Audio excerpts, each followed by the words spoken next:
Oh my gosh, it's another frenzy. That's right. I'm really excited about this tonight, guys, because we've been waiting to talk about Kevin Costner's Robin Hood, Prince of Thieves for ages. And now here we are. I was going to talk about Men in Tights. Oh yeah, Men in Tights. Sorry, I got mixed up. We meant the Russell Crowe Robin Hood. Well, I've just been watching a lot of Kevin Costner movies lately, and I just thought maybe we could like move from Men in Tights to Russell Crowe and just spend a lot of time with Prince of Thieves. Maybe a little Waterworld sprinkled in. Maybe Waterworld. Just little Postman popping in Little Postman popping in. Mm-hmm. Kevin Costner's greatest hits after that.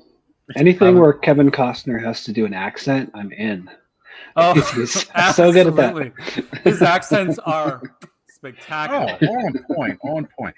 Can we talk about how they reused the Gamorrean Guard for Friar Tuck and the Prince of Thieves toys?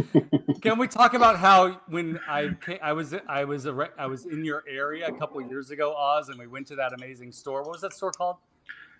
Lost in Time Toys. Lost in Time Toys, and they had a Friar Tuck, and I did not get it, and I regret not getting it. You know, there's a couple things that I've thought about since that day. Yeah. And I'm like, son of a bitch, I should have just grabbed it. I should have grabbed it. And it's like, man, that's all the more reason for you to get back out here so we can go back down. But then, see, what we'll do is we'll pick you up. We'll hit them on the way back up here. But I got to bring you up here so you can have some pit beef. Oh, I would love to. Is that before or after you come to California for MOTUNIVERSE? You know. We were talking earlier about Fresno, and that is where my mom moved to. I know. She moved away from Maryland. So, I mean, there's apparently part of the universe is calling me at least to Fresno. Well, what I've learned after years and years of being a Fresno enthusiast is everyone is connected to Fresno in some way. And Adam, we're going to figure out a way that you're connected to, besides just me. We all still need to get together and meet up in Fargo, though. Fargo first. That's crazy. In the Studebaker. In the Studebaker. In the Studebaker. The wood paneling all the way. Yes. Yeah. Well, how are you guys doing? It's been over a month since we talked last.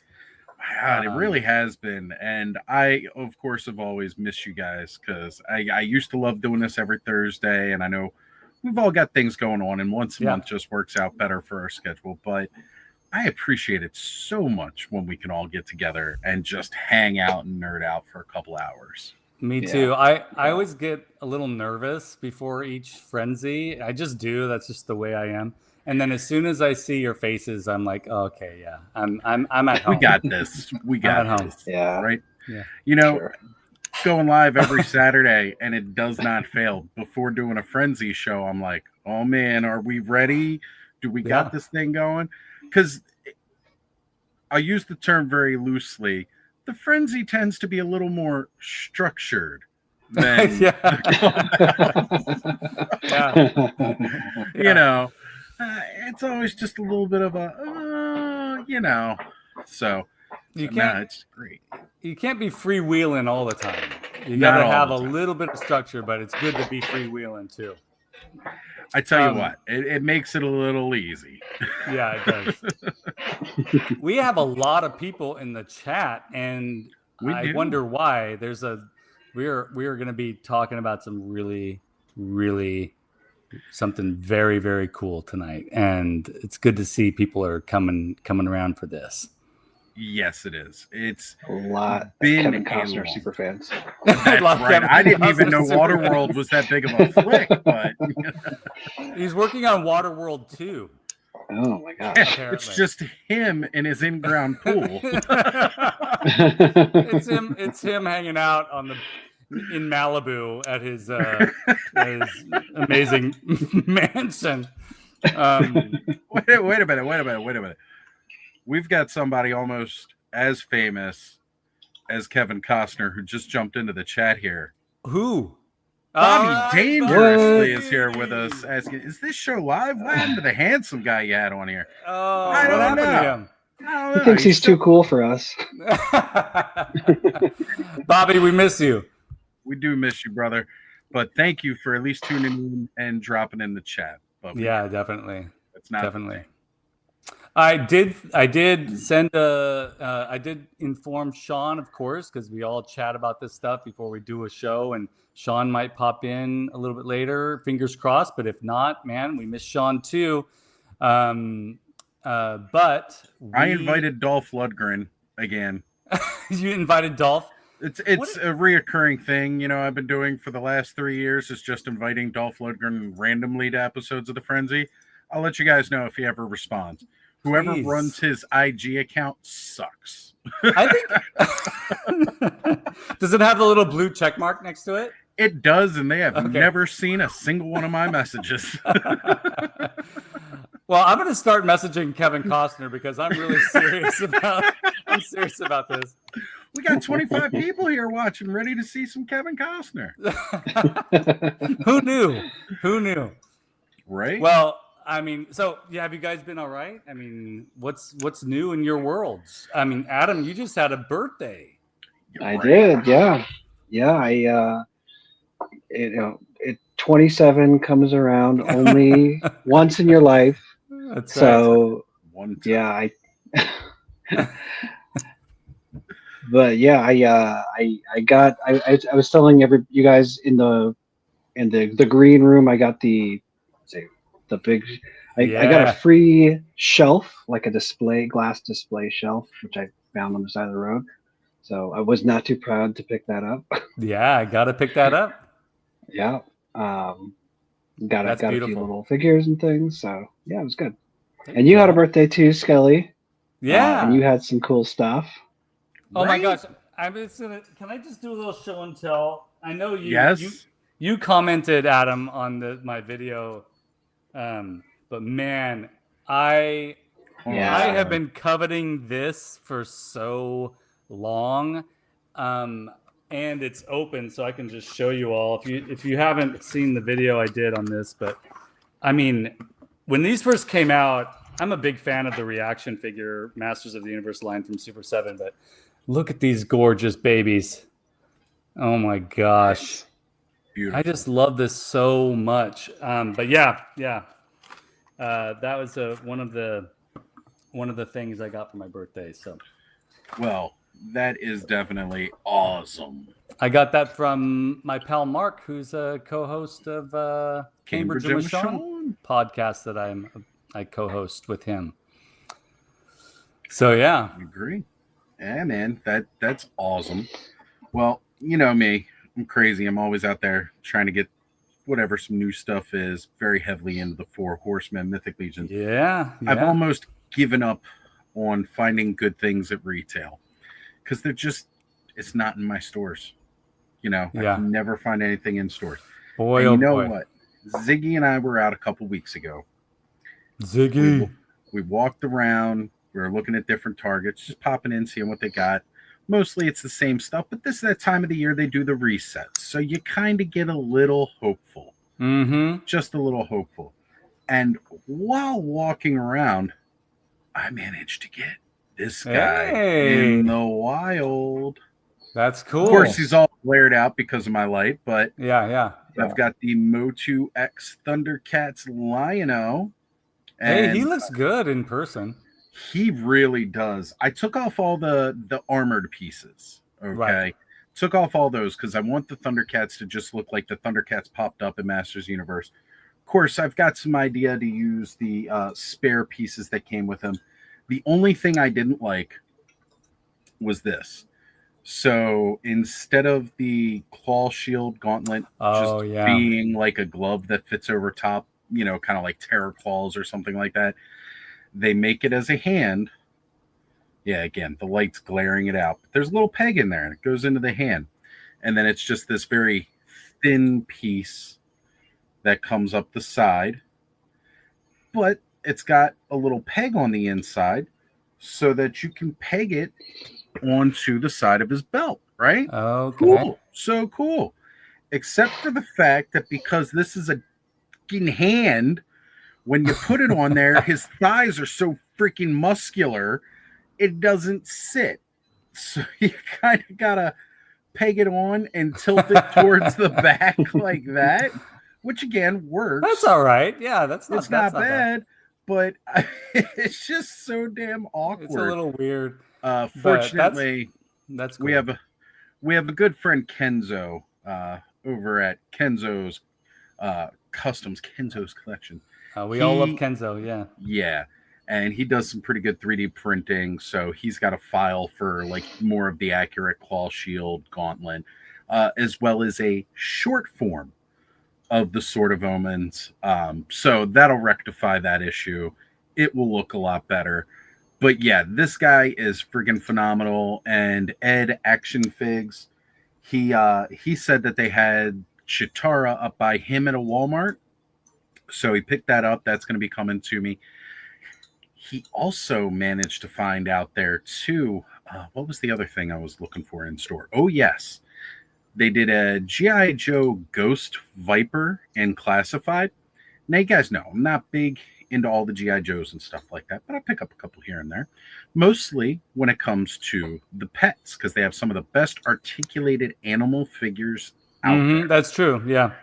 The Ghost Viper comes with Serpentor's Cobra, which is a little kind of like bendy cobra that looks really great. And it comes with a spectral black and green timber from the Snake Eyes figure.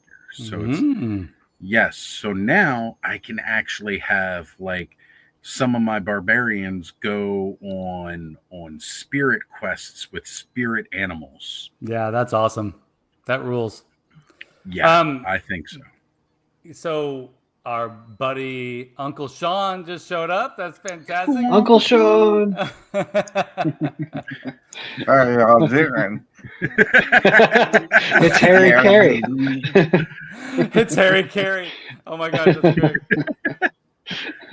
We can tell Sean's had a long day. Had a long week. Oh yeah, haven't we all? So, Sean, glad you could join us. This is going to be a big night tonight. We haven't even really jumped into this yet, but I guess we can do that now. We're going to be talking about a MOTU convention returning to California. Our friends Mike from Eternian Royalty and Mega J Retro are here. For those of you who are actually here for this, you are getting it. We're not going to be talking about Waterworld and Robin Hood, Prince of Thieves, even though you're probably disappointed in that.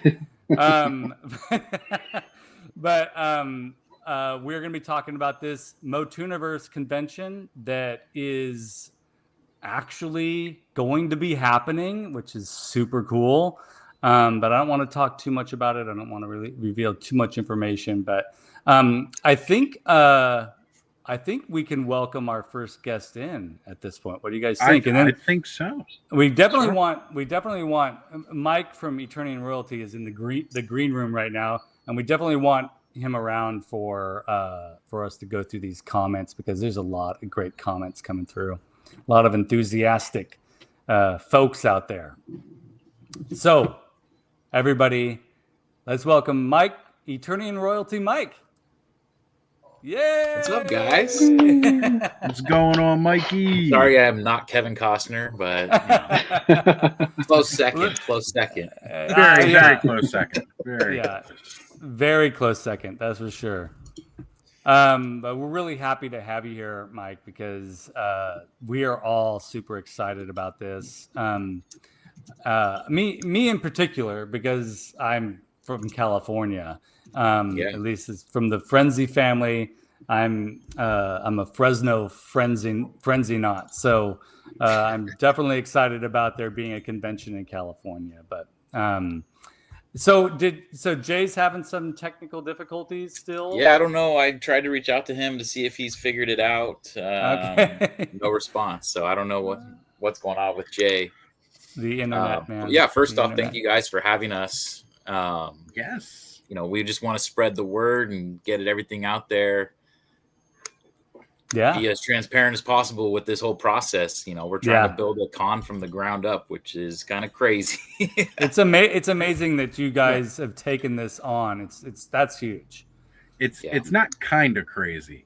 Yeah, I mean, it's nuts. It's legitimately nuts. When we first were talking about it, and I think we actually approached you guys as well. Yeah. We were like, "Are we crazy? Are we crazy for doing this?" Yeah. No, I remember you guys asking that because I said, "Yes, you're freaking nuts in the most excellent, awesome way possible. Right. You guys are freaking out of your minds, and I love it. I absolutely love it." I think we can say this here because we're all extreme Masters of the Universe fans. If you're as into something like we are into Masters of the Universe, that comes with it a little bit of crazy, a lot of it of crazy, and we are all definitely in that space. But to take on something like this is huge. I mean, we're not going to shy away from how big of how large the pool is that you just jumped into. Yes.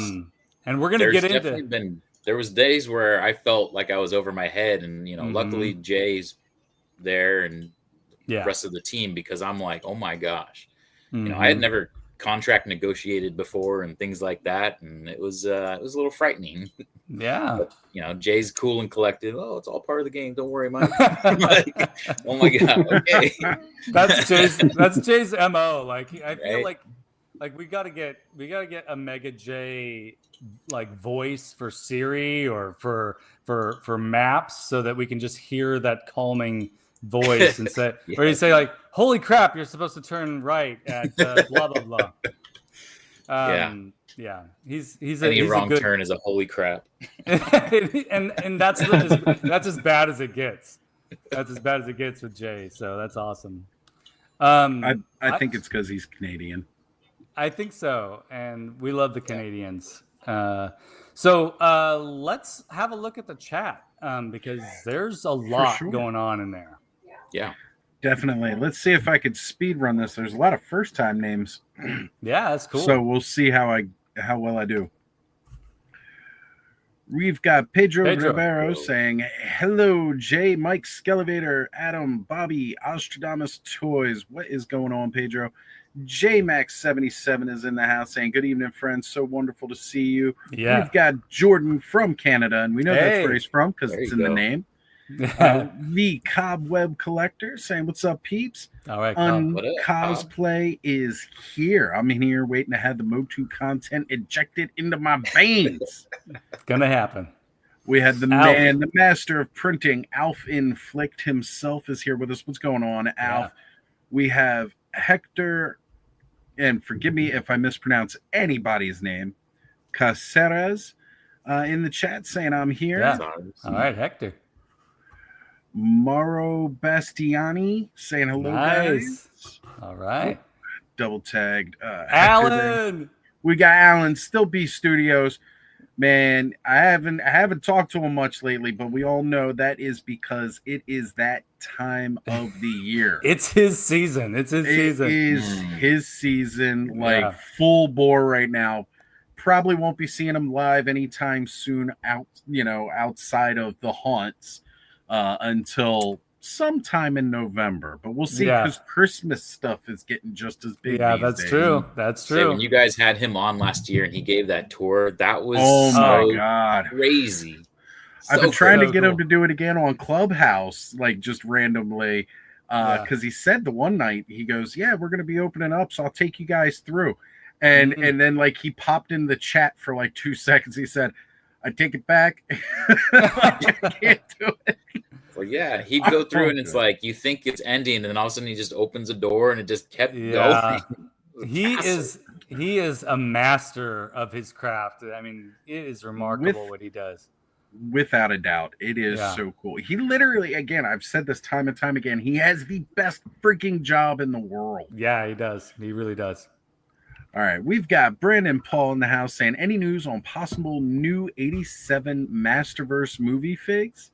Not since what we've seen last SDCC wise. I haven't seen anything out of New York Comic Con. Nothing yet. We got Snell's World saying, "Robin Hood, Prince of Thieves, minus a few historical errors. I prefer the Executioner outfit, I think. There we go. Yeah. Ron.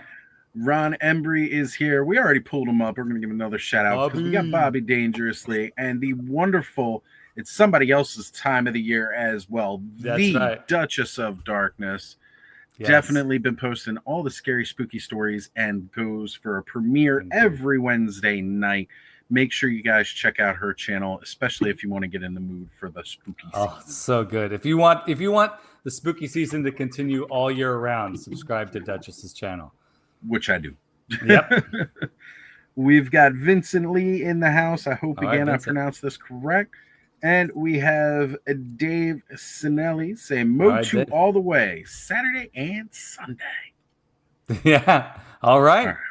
That does it for everybody. I've got starred here. Let me jump back over to the regular chat, see if I missed anybody as I unstar these comments. All right, let me jump back in. We got Play the Motu game in the house. I just saw that. That's all right. That's cool. I haven't played has anybody played the Motu game yet? Because I have not. Not the beat 'em up. No, I haven't had the chance, but I can't wait to get it. Yeah, I'm excited to try that. I love those old school arcade beat 'em up games, man. They were great. Oh, heck yeah. I got it right. All right. Nice. Okay. Look, I really, really do appreciate when I get people's names right because I never, ever think I'm pronouncing them correctly. So I appreciate it. Yeah. It's tough. It's tough. My real last name is Zerigian, and it's got a D followed by a Z and then a bunch of other letters. And it's so hard for people to say. So I have a deep appreciation for you doing that, Oz. It takes a lot. And you try, and we're going to get it wrong sometimes, but you got it right tonight. So that's awesome. Without a doubt. Now, I see we got 34 people watching right now. Yeah. I'm on the Skellyvator channel. I only see 5 likes. I don't have everybody's channel pulled up because I'm not sure my computer can handle having everybody's channel that this is streaming on right now. But guys, if you can, make the rounds to each one of the channels that is streaming this now. Yeah. Jump onto the different links, hit a like, hit a subscribe. Yeah. And the MOTUNIVERSE YouTube could really use a good little boost if you don't mind. Yeah, for sure. Definitely. So we definitely need to make sure that's happening, guys. We need to get everybody around, get all the subs. And honestly, the MOTUNIVERSE YouTube page is really where you're going to end up getting a lot of those updates as news reveals. So you're definitely going to want to be subscribed to that channel. Allison Troy has made it here as well, saying greetings. All right. Hey, what's going on, Allison? Yes. So I'm going to try to grab some links here in between while I can, just so we can drop those into the chat. Yeah, thanks, Oz, for doing that. Sure thing. I should have done it before we went live. Well, I think we can probably. I know Adam and Sean and Oz have probably a ton of questions about this, and I certainly do for you, Mike. But we've been in on some chats about all this whole thing, and so I know a few details, but I'm fairly confident our audience is really interested in where this is. But I think a good place to start might be, what was the impetus? Like, what got you in particular? And it'd be, when Jay pops in, Jay can provide his feedback too. But what got you interested in thinking about this stuff and bringing a convention back to California to begin with? I mean, if I'm being completely honest, it was the lack of a convention once PowerCon had left. Yep. It, like, when PowerCon moved to Ohio, felt like there was a hole in my heart every year during that time. It's tough. That was my favorite convention. I had been going every year since its conception was in 2011. I had gone every year. Some of the best times I had in my life were at that con. Like, I was having some amazing moments, meeting amazing people that created the stuff that I love. Yeah. And when it left, I really looked into trying to get out to Ohio and the cost and everything like that. And then finding out it wasn't going to be Motu centric was kind of crushing. Yeah, it's hard. So late night, one night, I was sitting around and I started, thinking about okay, if I were to make a convention, what would I want? And so I went on Kickstarter of all things and started writing down things and laying it all out, because again, I had no money to start a convention. And so I laid it all out, and I actually submitted it like that night, like literally within probably 2 or 3 hours of writing stuff. And Kickstarter came back the next day. Actually, it took a little bit of time, and they actually wrote, they're like, we really like this, but it's very bare bones. So come back with a little more, meat on the proposal here, and we can kind of go from there. Well, that was 2022, like I think just a little bit after PowerCon had left. And I had that feeling again that I'm like, what am I even doing? I'm well over my head. Like I don't know how to put on a con. And so fast forward to, there he is. He's alive. He's alive. He made it. I'm surprised they got this working. This is my old laptop. This is, oh wow. Yeah, it's not even technically it's anyway. Well, you're here. What's up? You're here, really so it's working well enough. First, really quick, Jay, it's great to have you back on the Frenzy. It's been a while. So happy to have you back here. And we're really we're what we've done just now. We got Mike talking about how this whole thing came about, and then we can get into all the other details too. So keep going, Mike. Yeah. I'm actually, he hopped in at a perfect time, because now you fast forward until this past summer. This was probably a little bit before San Diego Comic-Con, finding out Jay was going to come out here and things like that. And we started talking, and I was telling him how I missed PowerCon, and that was my favorite, even more so than San Diego Comic-Con. And Jay started mentioning about having experience in conventions and throwing these conventions in Canada. Yeah. And we got to talking, and it came down to like, I don't even remember who came up with it was obviously like Jay wants to give me the credit, but really it kind of was like this back and forth of like, we could do this. And I was like, yeah, we could, why not? If we get enough people from the community and we build this, we can make it happen. I feel like it's possible. And that's exactly what we did. We started talking to you guys. We started talking to you guys. We started talking to a bunch of people that we knew in the community. And honestly, the feedback was like, I want to help. What can I do? I want to help. What can I do? Hey, I know this person. I can talk to this person. I can do this. I can talk to this person. And the response was just so overwhelmingly positive that it was like, okay, we need this now. It became more of a like this has to happen kind of thing, as opposed to just shooting around, ideas and things, right? Yeah. And then it got serious, and I was like, okay, well, let's start calling some hotels. And Jay, actually, thank you, Jay, because he kind of was like, okay, this needs to happen, this needs to happen, this needs to happen, this needs to happen. So we got our LLC. We started calling around all these different hotels.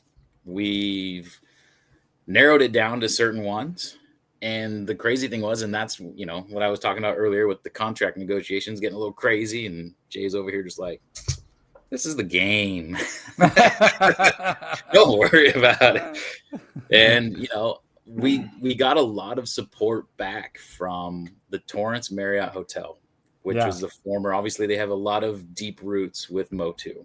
Yeah. And they felt very wanting and inviting. So when it came down to it, we were able to reach an agreement with them. And here we are. And now it's like, okay, again, Jay and I are not rich folks. So we started bringing it to you guys. Well, what's the best way to fundraise?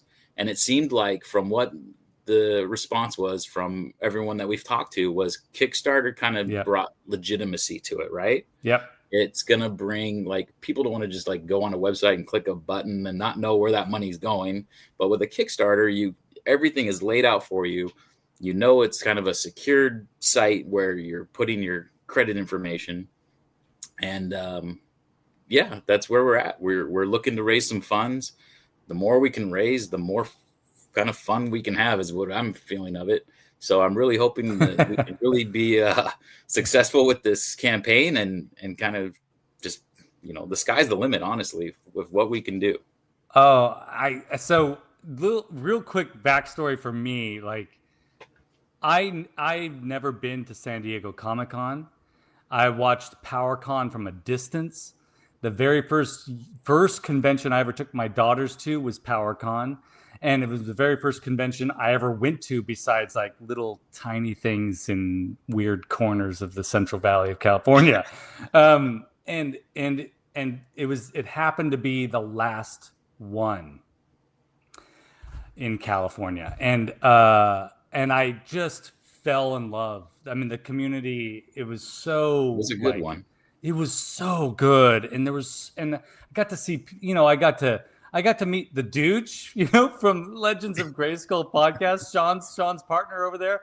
And like in person, because we had chatted before, and it was nice.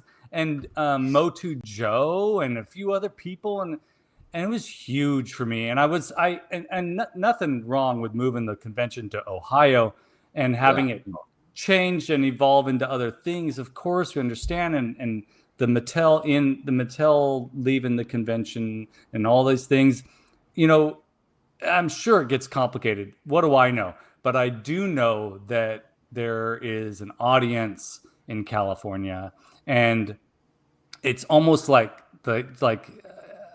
it definitely felt like a big vacancy for me, not having a Motu presence in California that we could.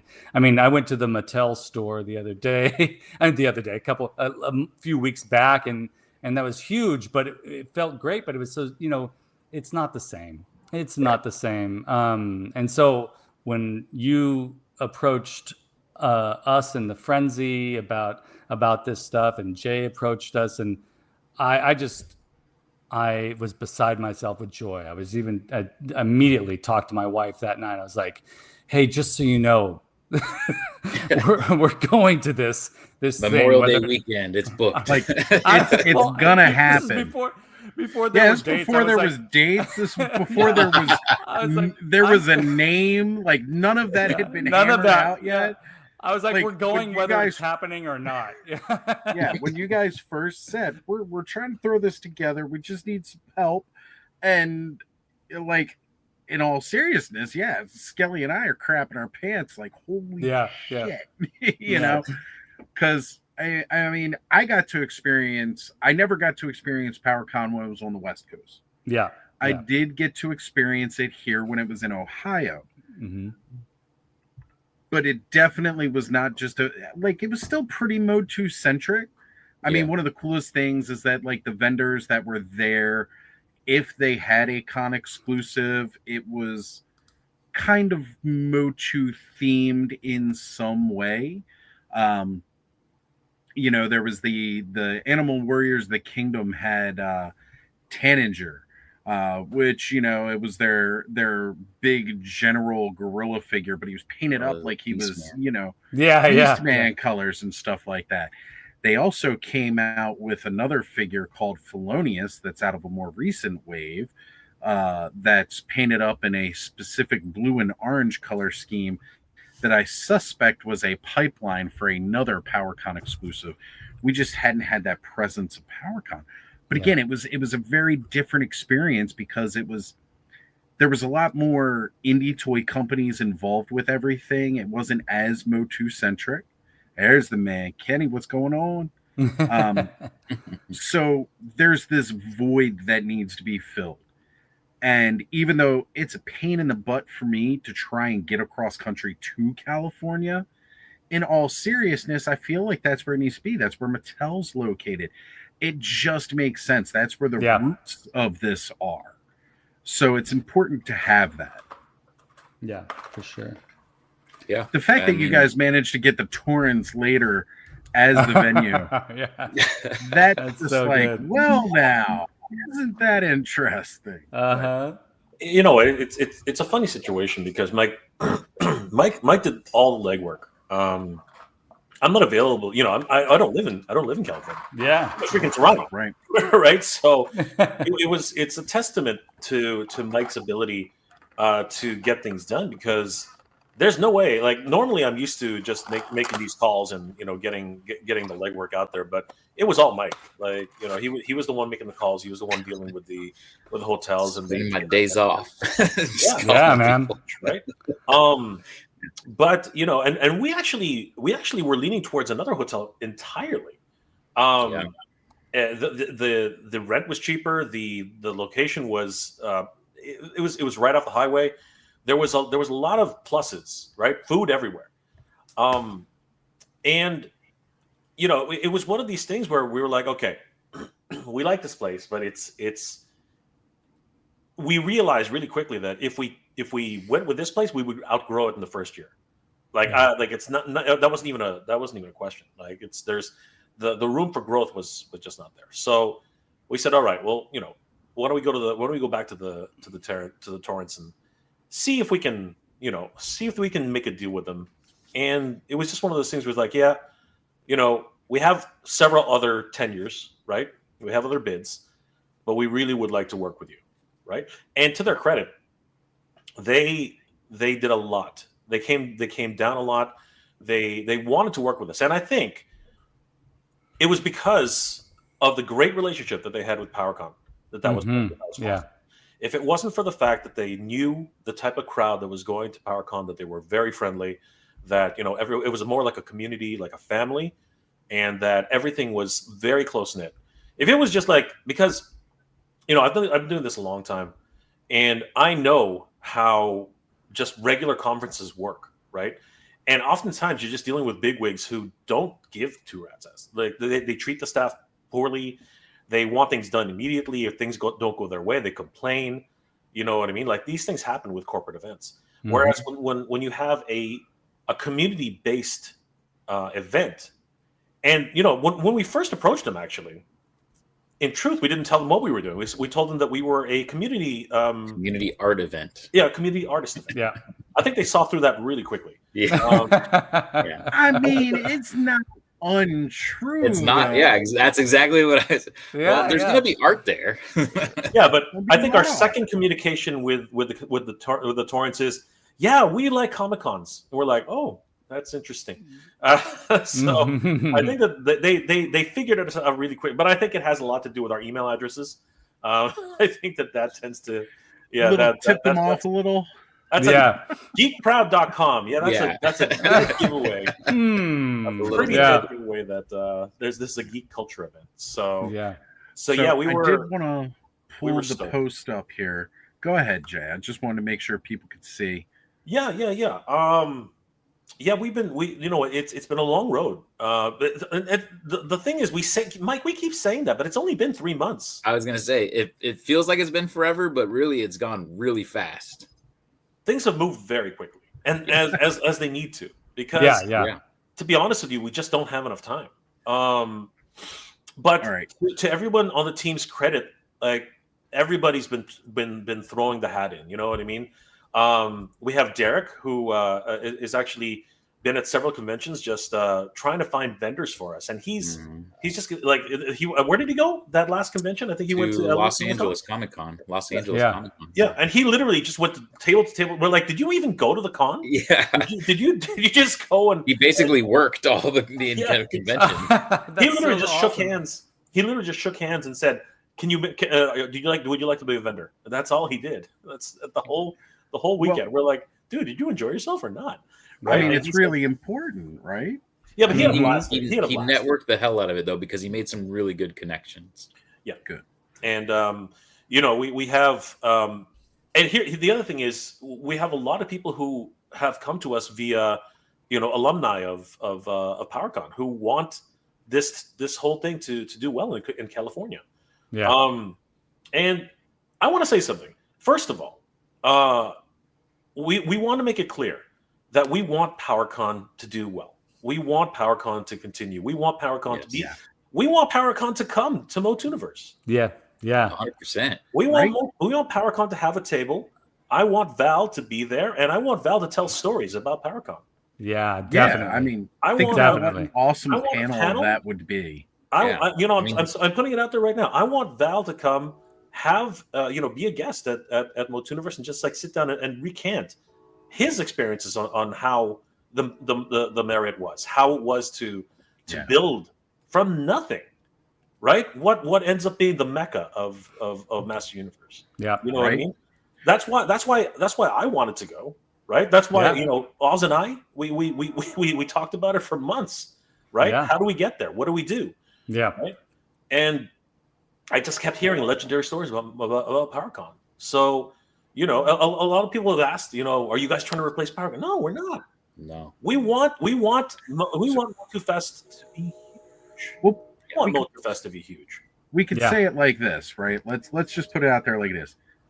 No one can replace it's impossible. PowerCon. Impossible. That is an impossibility. The amount of passion that went into it, the people involved with it, you can't replace it. But can you make something just as awesome? I think so. I think there is a space and a need for it. Now, I brought up Alan's comment here. We were joking a few minutes ago about there's going to be plenty of art there. Mm-hmm. If you guys have not seen, Alan has been building. I have seen the Snake Mountain. I know you had, Mikey. You've tuned in. Epic.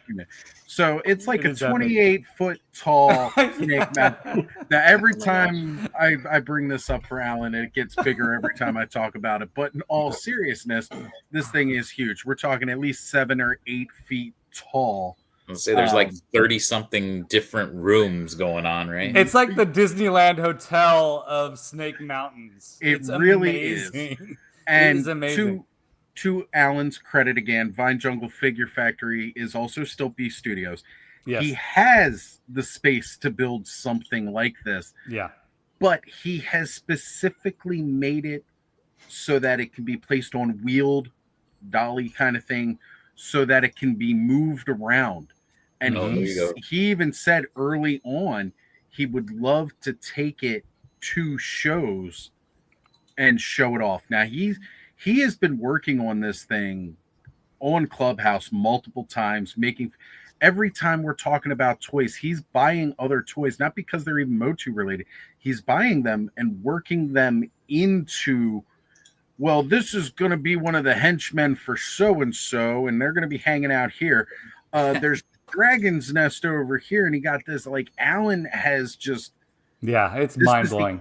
Coolest... I can't even call it an actual diorama, because dioramas, in a way, and a lot of times are fragile. He has been building this thing to be played with. It's a play set, yeah. Right, like, it's for real. So, guys, if you need to fill at least like a 12-foot by 9-foot space anywhere. Just drop the dimensions in the chat there. Right? Yeah. I was going to say, Alan, there you go. 10 foot amazing. By 17 foot Snake Mountain. And Skelly, I know you have done some impressive Snake Mountains, but I don't think there's anything quite. Mine's like 4 by 5. It's like nothing like 10 by 17. Right. Yeah. So yeah, guys. Epic. For sure. I can't think of a better place for Alan to actually show that off than MOTUNIVERSE. So that'd be amazing. Well, it's going to be this MOTUNIVERSE is going to be an amazing showcase for Masters fans as well as other kinds of vendors, right, guys? I mean, you're going to have artists that make Masters stuff. You're going to have like independent toy makers, ideally. So the sky's the limit, really. Yeah. I mean, and we're not even just trying to, like, obviously it's going to be Motu centric, but we want Thundercats to be represented there. We want Silverhawks to be represented there. All those 80s cartoons, honestly. It's kind of why we stuck, and what really stuck with me about the name MOTUNIVERSE was it had that tune, and it's celebrating cartoons, right? So it kind of, that was what really stuck with me when coming up with the name. Yeah, for sure, definitely. And just think about the level that Mattel themselves has gone to incorporate some of those other franchises into Masters of the Universe now. I mean, on my wish list when they were started bringing Masters of the Universe back, I did not have Motu crossing over with the Ninja Turtles. That was not on there. Right. Thundercats and Motu has been on that bingo card since I was a little kid. We got comics, but we never actually got figures. So this is awesome. And now, even again, before Mikey, you showed off, you got, you know, the Bumblebee Man at Arms. Like, you know, the one I didn't even know I ordered. Right. We're getting what the hell? These crazy I swear, I thought I ordered Skeletor, but I somehow ordered Man at Arms. This is hilarious. Like Mike was like totally, you know, backhanded comments on so many of these Transformers. Just like I've been open about it. I've been totally like Transformers need to transform. And Mike is like, I don't know. I'm the same way with you, Jay. I don't really like the Bumblebee, but the Metron was cool. And all of a sudden, Mike's got a freaking Bumblebee. Like, yeah, whatever, Mike. I swear I didn't mean to order it. I swear. We were just talking about it last Saturday. We came to the agreement actually that we think out of all of them so far, the Bumblebee Man at Arms actually looks the best. I don't know if it's all the hard lines of the Autobot portions or the Transformer portions. Like for me aesthetically, the Man at Arms Bumblebee is doing it for me better than the rest of them, but I still feel that, like, come on, transforming Masters of the Universe vehicles. That's what we need. Yeah, I saw online someone had posted pictures of illustrations or AI created like Land Shark and Battle Ram Transformers. Like, right? That's a no brainer. That's a no brainer. Seriously. Yeah. It would have to come from Hasbro's side. Which is Hasbro will not allow. I'm pretty sure about this. I'm pretty confident in saying this. I don't think Hasbro will ever allow anything to actually transform if it's not with them. Right. I don't know, because Nacelle's doing the official. Nacelle's doing those official the mask toys. Oh, no, that's a different, and it's not Nacelle. It's but it's the Loyal Subjects. Is it Loyal Subjects? I thought that's not Transformers though, right? That's no, Cameron, right? Which is under the Hasbro umbrella, but obviously with Mask. If it's not, if they don't transform into something, that's not Mask anymore, right? Oh, good to see Toy Collector Magazine in there. All right, Blake. What's up, Blake? What's going on? Now, I think it's important to note also that there will hopefully be maybe some podcasts represented, maybe Legends of Grayskull podcast will be there. Maybe Podcasters of the Universe guys will come out to that. Maybe maybe He-Man.org could make maybe He-Man. And I was gonna say, like, imagine a world where you get constant Battle Ram blog narration and history while you're like imagine the Adam narration. You could put headphones on and walk through, and we'll have some like elevator music behind, and I'll just like a really quiet voice. You're preaching to the choir. I'd love that. Adam's a moderator already. He just doesn't know it yet. Yeah. We want everyone to come down. Honestly, we really do. And you know what? For everybody who can make it down, we're planning on a lot of different things. Like one of the popular things to do right now is the lobby swap, right? And I think that's huge. I think that we should definitely incorporate that.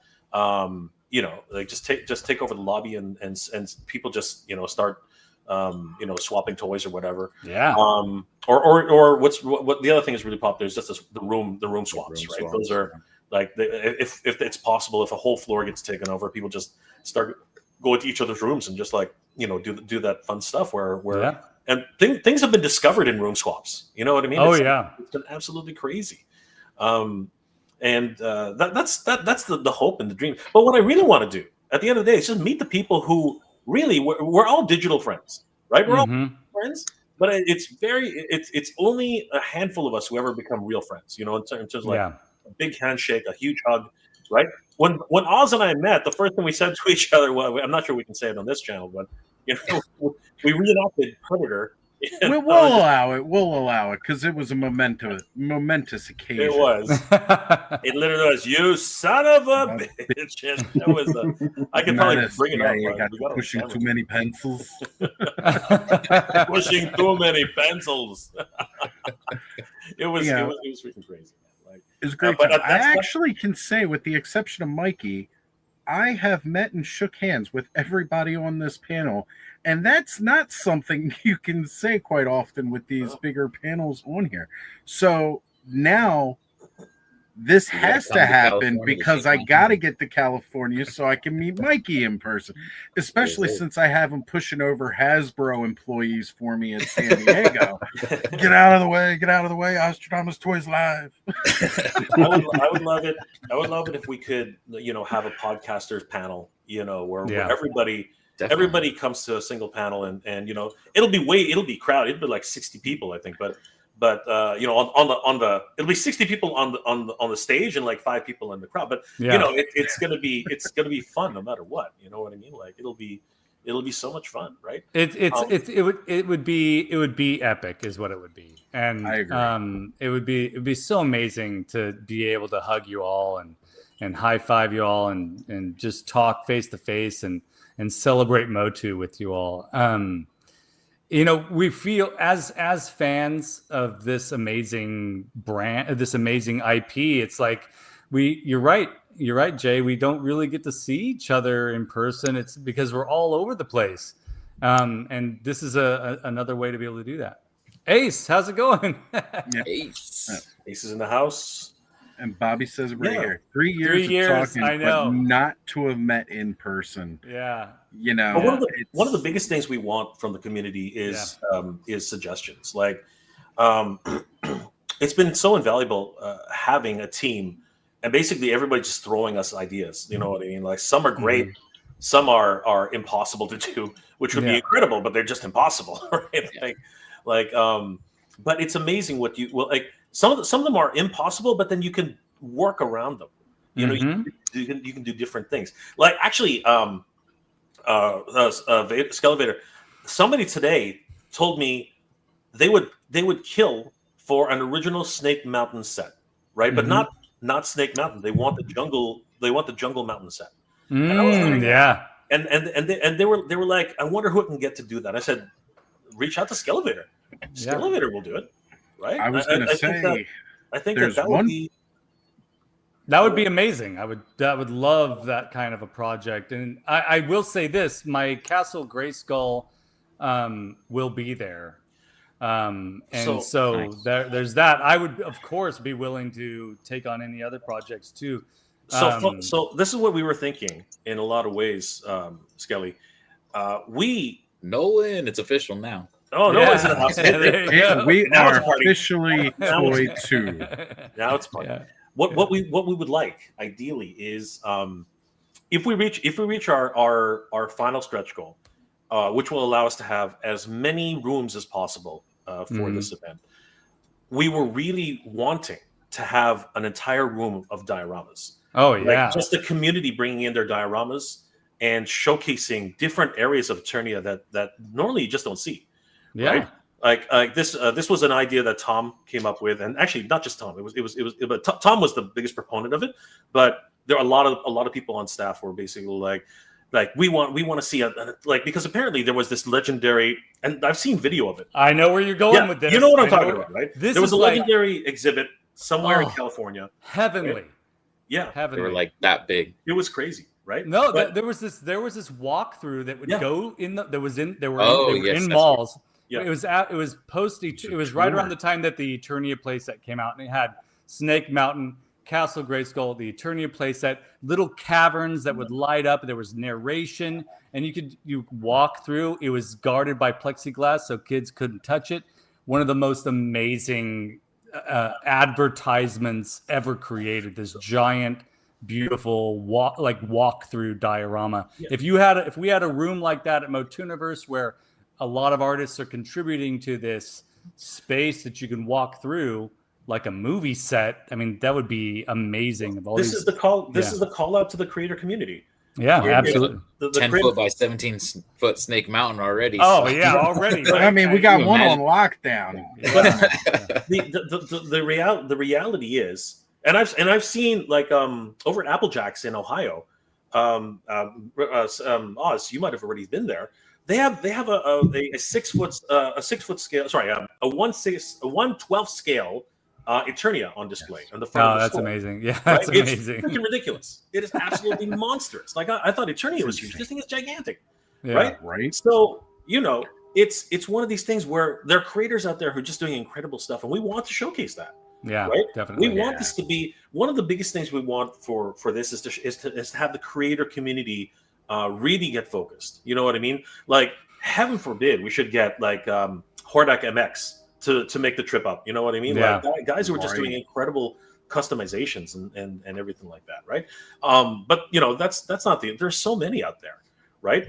And this is how you get discovered in a lot of ways. A lot of people just sometimes just go to these events, and all of a sudden they're talking to Mattel, or they're talking to Mondo, or they're talking to somebody. Yeah. Right. Yeah. So it's a great opportunity for the community to really gather around this and have fun at the end. Absolutely. So Thanos is saying he's down to bring his Hell Skull.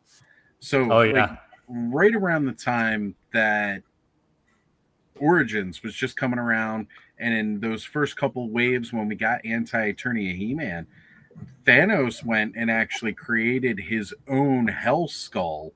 That's awesome. To be used, and it's fantastic. It was one of the creepiest things watching him build, because he took like a baby, the doll face, baby head, and put that in there and all so like good. that. But I mean, it should be creepy as hell. It's Hell Skull.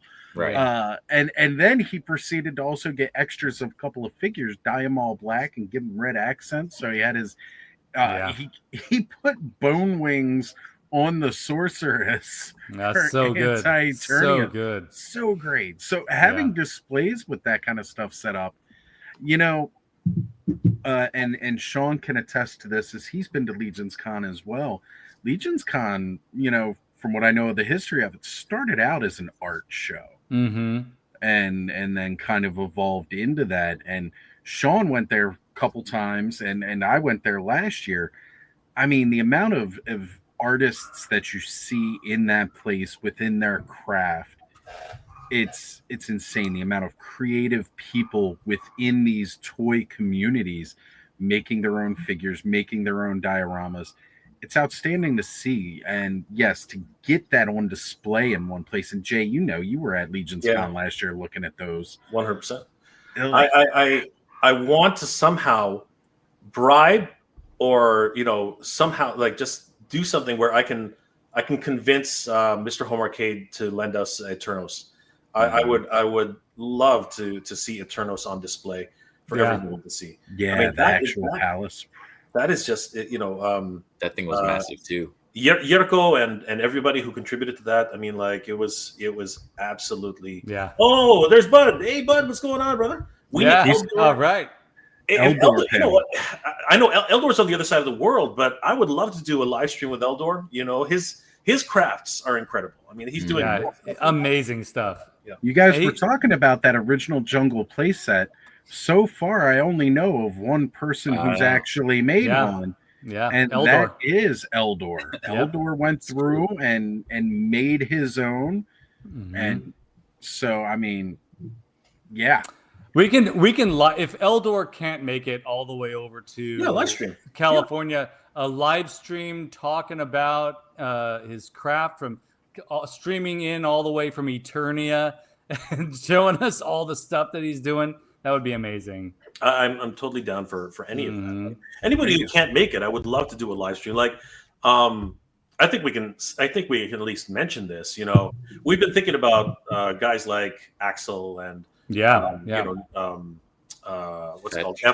Fetch, Francisco Echard, right? We've been thinking about all these guys, and obviously, all the budget right now is going to go. Like everything we're doing right now is going to the hotel. Like that. That is literally what's happening right now. Yeah. But if there is for like after all the tables are done, after all the exhibitors have been secured, and everybody's maybe the early VIP, maybe the early ticket sales or whatever, if there is budget to actually start bringing people in, we'll consider it. But the reality is that those who can't make it in person, we would love to do live stream interviews and phenomenal. Just what I really want is for people who are part of the Motu community, who's given so much to the community, like Axel, like Francisco, like Eamon, right? Eamon, all of them.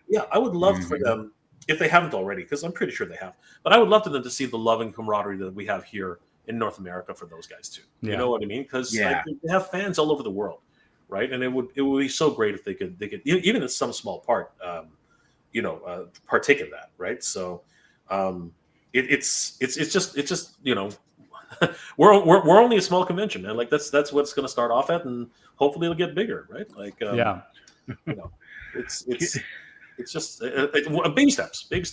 Baby steps, exactly. So I'm also giggling here. I'm keeping an eye on the chat, and you know what I love? The frenzied here has just like, honestly, and maybe it's because it's that time of the year again. I just watched Rocky Horror Picture Show again not too long ago, but it seemed like we had this whole Rocky Horror moment here, like, Allison popped up, everybody saying Allison, and then Allison shouting out everybody. Yeah. And then it's just bouncing back and forth. I love it.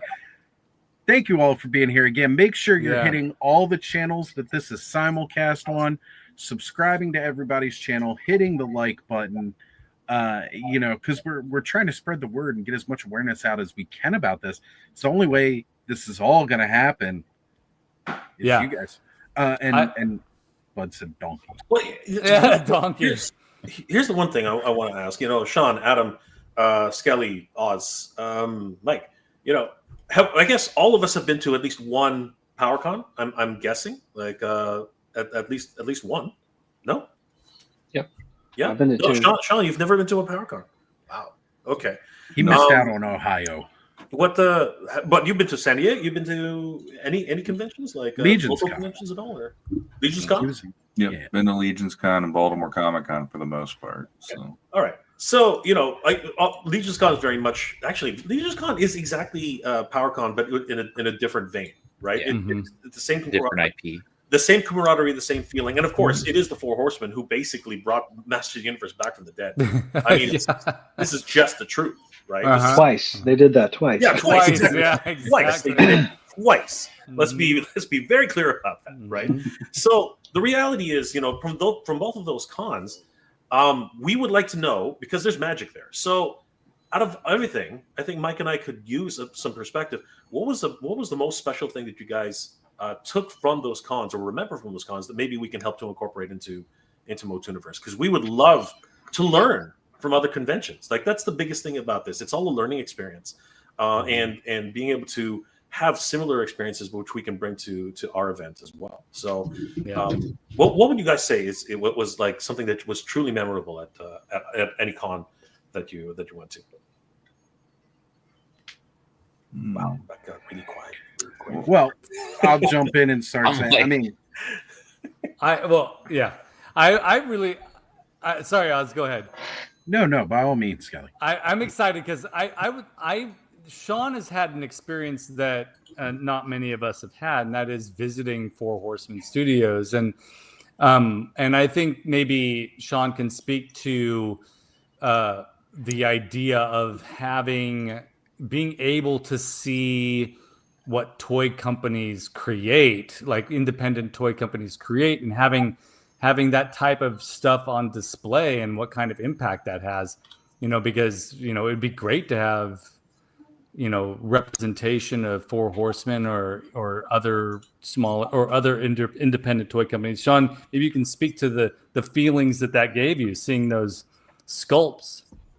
Yeah, I mean, for me, it was I'd say there's a top 3 for me of what I took from those experiences, and one of them definitely was Intern for the Day, where I was a guest. I wasn't an intern, but I was a guest, so I was like a +1 both times. and that was immensely enjoyable, getting to see Eric sculpting a head and just making a character right before your eyes, putting in all the details. And it's like in an hour, he managed to crank out something that literally could be put into production. It was insane. And I loved how each time each group got just out of nowhere, they just spitballed an idea at him. And he'd go, okay. And he'd just start doing it. And he's talking while he's doing it. And you're just watching the magic unfold before your eyes. And you got to also take some time with Nate Barch, who also is a big contributor in the Motu community, and see how he designs the packaging and look at his process and just, see him working on his Cintiq and all that stuff, which was really cool. And how they do the photography as well and stuff like that, which was great. And the painting for the figures. For me, I'd say on personal levels, on top of that, then it's like making something where it's memorable for someone who is excitable about it. And by, I know that's not an easy thing to do versus say, but what I mean by that is, like, the first one I went to, they had a Jeopardy quiz, a Jeopardy challenge. One of the podcasts, My Wife Is Going to Kill Me. Oh yeah. So they chose at random 2 listeners, one of which was me, and the other of which was oh man, I cannot remember his name off the Anthony Halseal. Yeah. And so I'm like, I'm dead. There's no way. Anthony, number one, Anthony has been in the community a little longer than me, and I'm sure he has a wealth of knowledge about legions. And then I got to get thrown in there, and thankfully I knew when Anthony wanted to hurt me, if I did the truffle shuffle, I would get out of trouble, and thankfully that really did help. And to this day, that's something that people remind me, you're the guy who did the truffle shuffle. I'm like, yeah. But I actually won that, and then I ended up walking away with like a ton of different swag and merch. Like Cornboy himself brought me the Headless Horseman figure that they just put out that year and gave it to me. And so I've never unboxed that one. It's just there as like, Cornboy gave that to me. I'm good. Like, so that was one of the things. And then the other one for me, which is again, another personal experience, but Matthew Rodriguez, who is the creator behind the Armies of Ashmore toy line that just came out in the last year through Kickstarter. I got to interview him through the Legends of Grayskull podcast that the Dooch and I do, and he told me that in the next wave, one of the figures who is going to be like a snapping turtle, almost Ninja Turtle looking figure, he's like, we want to name him Skavar. And he's like, you mean it's like Skavarna, like my last name? Like, yeah, it's going to be your figure. Yeah. And I was almost in tears going like, I did not think anybody would put me in as a figure in any line.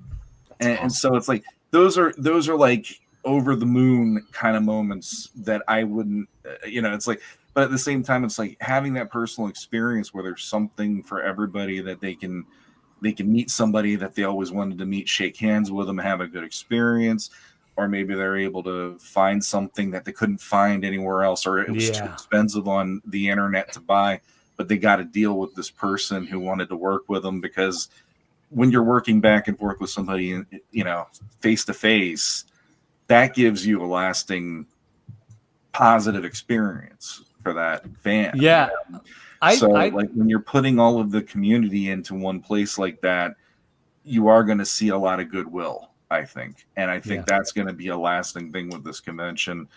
And the people who really want to be involved in it are going to hopefully, bring that goodwill into it and turn it into something magical for the people that show up. It would be amazing to see art being made at the convention by artists that we're familiar with and that we admire. And that's something that, like, that's just a priceless experience. Yeah. I don't recall that from the PowerCon that I went to, but that would be amazing. I think they did that at the, what was it, Grayskull Con? They had Rudy Obrero over. That's right. Just recently, yeah. He did that, right? Yeah. Yep. Wow. Yeah, so that'd be awesome. Wow. Right? I wanted to piggyback off of what Sean just said, because I had that same kind of moment at PowerCon And that's what I want to recreate for everyone. This is me with Mark and Rebecca Taylor. Yeah. Wow. Nice. Wow.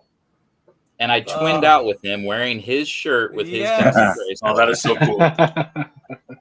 And I mean, that was, like I said, that was probably one of the best moments of my life. Like, I cherish this photo so much. Yeah, that's incredible. And that moment in time, like, I was 6 years old again right there, you know? Like, that's it was beautiful. so amazing. And that's kind of what I want to bring. I want that feeling for everybody. Mm-hmm. Yeah. You know, I had just recently I had a very similar experience. You know, meeting first of all someone I really admire at San Diego Comic-Con. We actually it's funny because we tried to hunt him down actually at one point. But yeah, no, it was an unforgettable moment, and you know, I was honored with something which I can never replace. And yeah, it was just another one of those things where, you know, just like Sean said, it was when somebody comes up to you and says, "Hey, I want to make something, a character for you, you know, of you, or you know that you know, we want to insert you into this," right? And like, I had no idea that was even possible, or that anybody would ever do that. You know what I mean? And it is that special moment, and it's crazy, right? I don't think anything can replace that, right? So yeah, it's one of the you know, just I'm speechless even now. I was gonna say, I was lucky enough to be there when Mondo dropped that custom head of Jay on the unreleased Manny Faces figure. Yeah. Jay got emotional, which was I probably would have too, man. Like, yeah, come on, so it's huge. Cool to it's see. Something you expect ever. Yeah, it was so cool to see. I mean, I was giddy for you, Jay. Like, that was so amazing. Yeah, it's one of those things. I really can't put into words, you know, how that is, and what, you know, I still wanted to stay. You know, I spoke to everybody who helped to make that happen, particularly Tommy, and I was like why is this happening? I just could not understand, you know. Yeah. But it is those are the moments that you want, right? Those are the moments that you want to happen, and that only happen.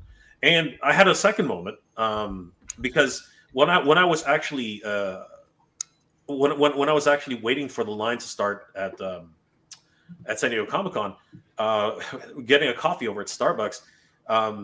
After I got my tea, right after me, I didn't even realize this. William Stout was walking down the hallway, and it was just one of those moments where, like, "You're Mr. Stout," and he's like, "Yes, sir." And I'm like, "Oh my god, you are incredible!" And I was like, because I didn't have time. You know, we're all trying to. You know, we're trying to cover everything, right? And obviously, William Stout had a panel he was going to, and I didn't have time to go to the panel.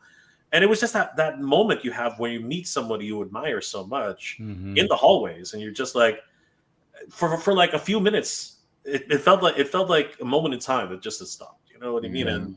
And just asking him a few questions because he had to go, but you know, I basically said that, you know, the kind of impact he's had on several movies that we've all watched, and one of the things he said to me, which I thought was amazing.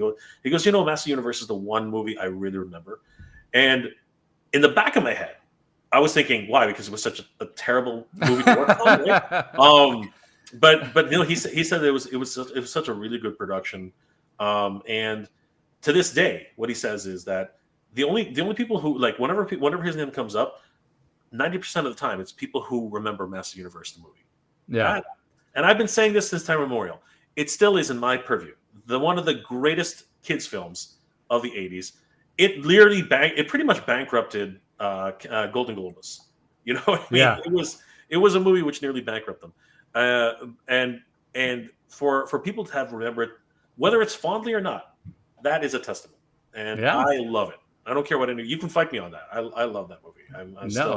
It is an integral piece of Masters of the Universe history, and I mean, I used to hate it, and now I love it. Like, this is something that can evolve with us.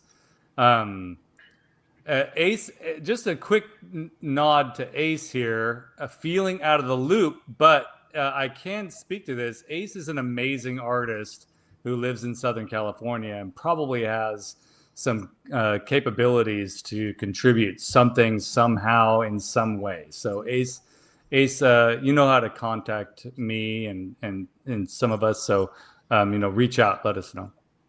Yep.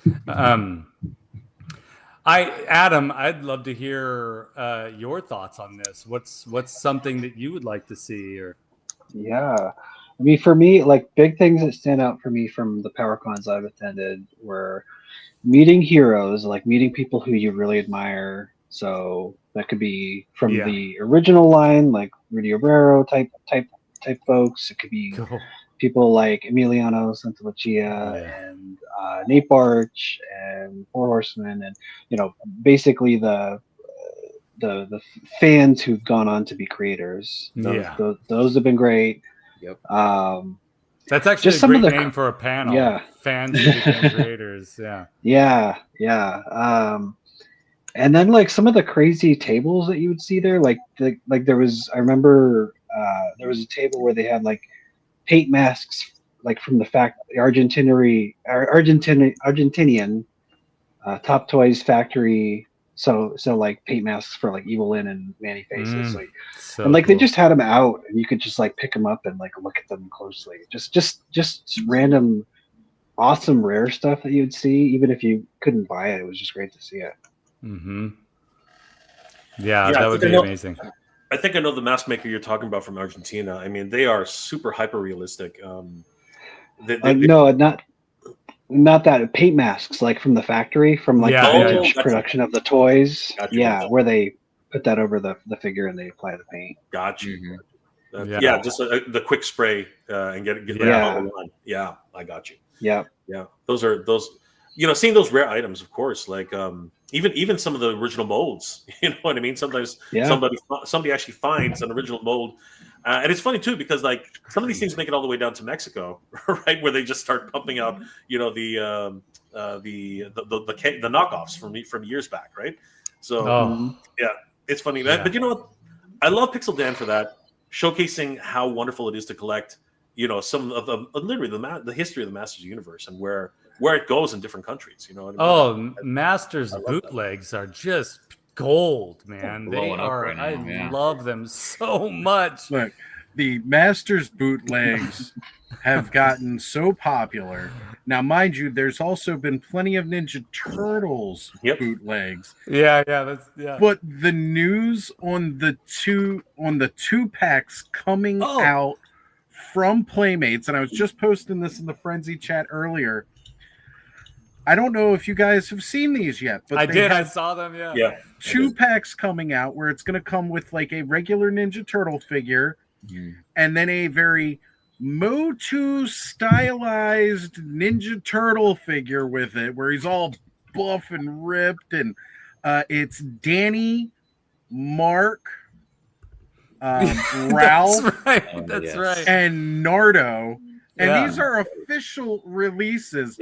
And I love it because like the Ninja Turtles are kind of dressed up in like winter gear so that they look like they may have been out Christmas shopping. And you know how it's always so hard to get the hottest Christmas toy out there, and then your parents end up getting you a Turley gang.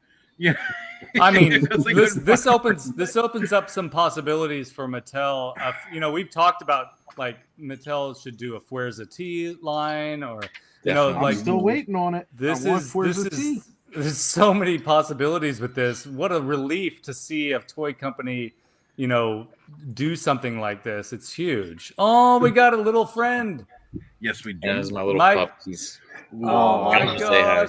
We're all dog fans here. I'm telling you, one of these days, I'm going to rename the clubhouse Pet House, and I'm going to have everybody come on. We're just going to put our animals in front of the camera so everybody can have their dog and just have it sit like that for a while. That's so we're talking about the things that we'd like to see from a convention. One of the funnest things that I remember at PowerCon from 2023 was assembling the Orko spell. Wow. That's really cool. So I've still got those. I've got them all. The little paper card I had them all on got torn. on the way back from PowerCon, but I saved all the buttons, and they were different sizes. But it was the original Orko spell from the accessory when you were a kid, and you had to go around and find the vendors' booths who had them, and it was $1 a pin. You picked it up. If you completed the whole set, they gave you that card. That's why I'm pissed the card tore. But you just, after you collected all of them, you pinned them on the card. It's something simple, but it really makes you try to walk around and see everything. And the craziest part is a lot of them, like I think one was at Pixel Dan's booth. The other one was, of course, with oh my god, my mind's blanking. But the Fandom Powers podcast, they like had a couple there. Joe Amato had one. Right? Joe Amato had one. Yeah. I also believe Rebecca and John McDonald had one as well. But do you know where the last one was? Was like this guy that was all the way across the convention, and he had like art prints in skate decks. Right? His booth. Cool. And like you totally wouldn't, and like none of that was even really like entirely Masters of the Universe related. But he had the little tray of pins for $1 sitting right there, and if you collected it, then you got the card. So it was really crazy that it was just like you had to hunt for these. So having like a small game like that go around. Look, Jordan, I know you got the Pixel Dan heart up, but look, I need to get back into training because I got to get in the ring with Pixel Dan, or as he calls himself in the ring, Spencer Powers. At PowerCon, he stole my pen that I had just bought from D13 Biblical Adventures, and I want to battle him for my pen back. Wait a minute. This is Oz. What is your wrestling name? Oh, mine? It used to be Hyde. HYDE Hyde. That's Hyde and Spencer Powers. Right? So, but I am nowhere close to being in any kind of ring shape right now. Like I got body mass on my side, but that's about it at the moment. I'm not even gonna try to pretend. Hey, never mind. Look, I'm strong. Dan is an imposing individual. Man. Yeah, if you've ever actually met Pixel Dan in person, he is quite the specimen. He is quite the specimen. Like seriously. So I mean, it takes a lot to catch me. He caught me. Yeah. I was going down. He caught me. So. I want to just take a moment, real quick, an intermission, not an intermission, but a pause. For those of you who are listening and who are watching this, we are going to be doing a giveaway later, so stick around for that. And we are going to be talking about the Kickstarter, right?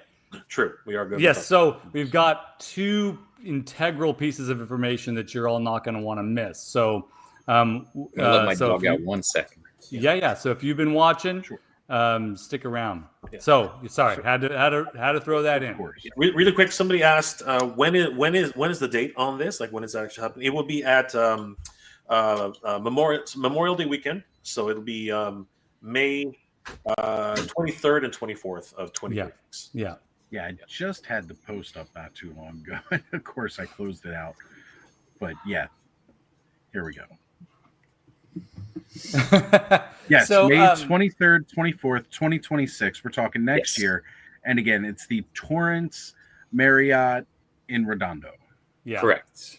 Yeah. So it's Memorial Day weekend, but not on Memorial Day. Yeah. Right. Yeah. Which is great because that way, after you have like 2 days of getting all hyped up and you know getting all the adrenaline pumping from all the Motu stuff, you got a day to come down. Right. After all of the madness, right? Like it's great planning that way. So I did want to have one last little thing to throw in here. It's going to take a little less than 2 minutes. I had actually put this together for the 3rd Oziversary episode we did a couple weeks back on Clubhouse, but on my journey since getting into YouTube because of this guy right here, now he's running away real quick. But within that, you pointed the wrong way, but I started to. I got it. He's over on that side. But because of this journey, it has given me the ability to go around to quite a few conventions after years of not being able to, or not having gone to any type of convention. And the one thing that I absolutely love about these is I am a very anti-social person. I do not like. That is a lie. No, it is not. I do not like Otis. There we go. I do not like getting out there and really being around a lot of people. Large groups of people skyrocket my social anxiety to a whole new level.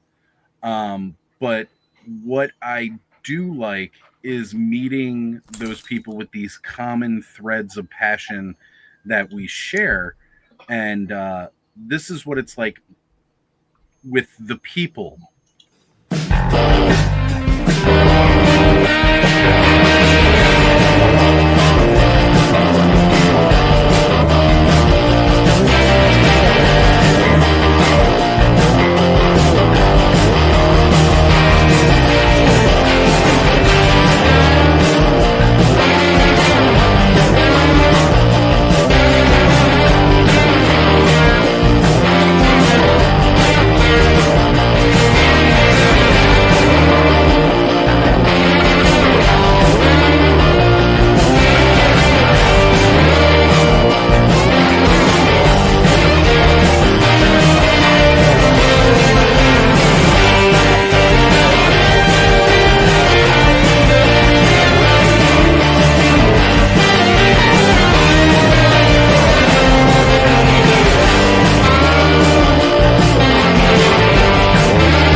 I love the fact that John is in like 90% of those freaking photos, man. Like he is. Him and Ziggy. Ziggy is like always over my shoulder in almost every one of them. But yeah, John's always quite around because like when we do these things, we're always hanging out together. Because like we said, we don't get to see each other. I go live with a great group of people every Saturday night, once a month here on this channel. Let's see, Adam, the last time I saw you was PowerCon, right? Because you didn't come out to Legion's Con. Skelly, the last time I saw you was when we met for a burger.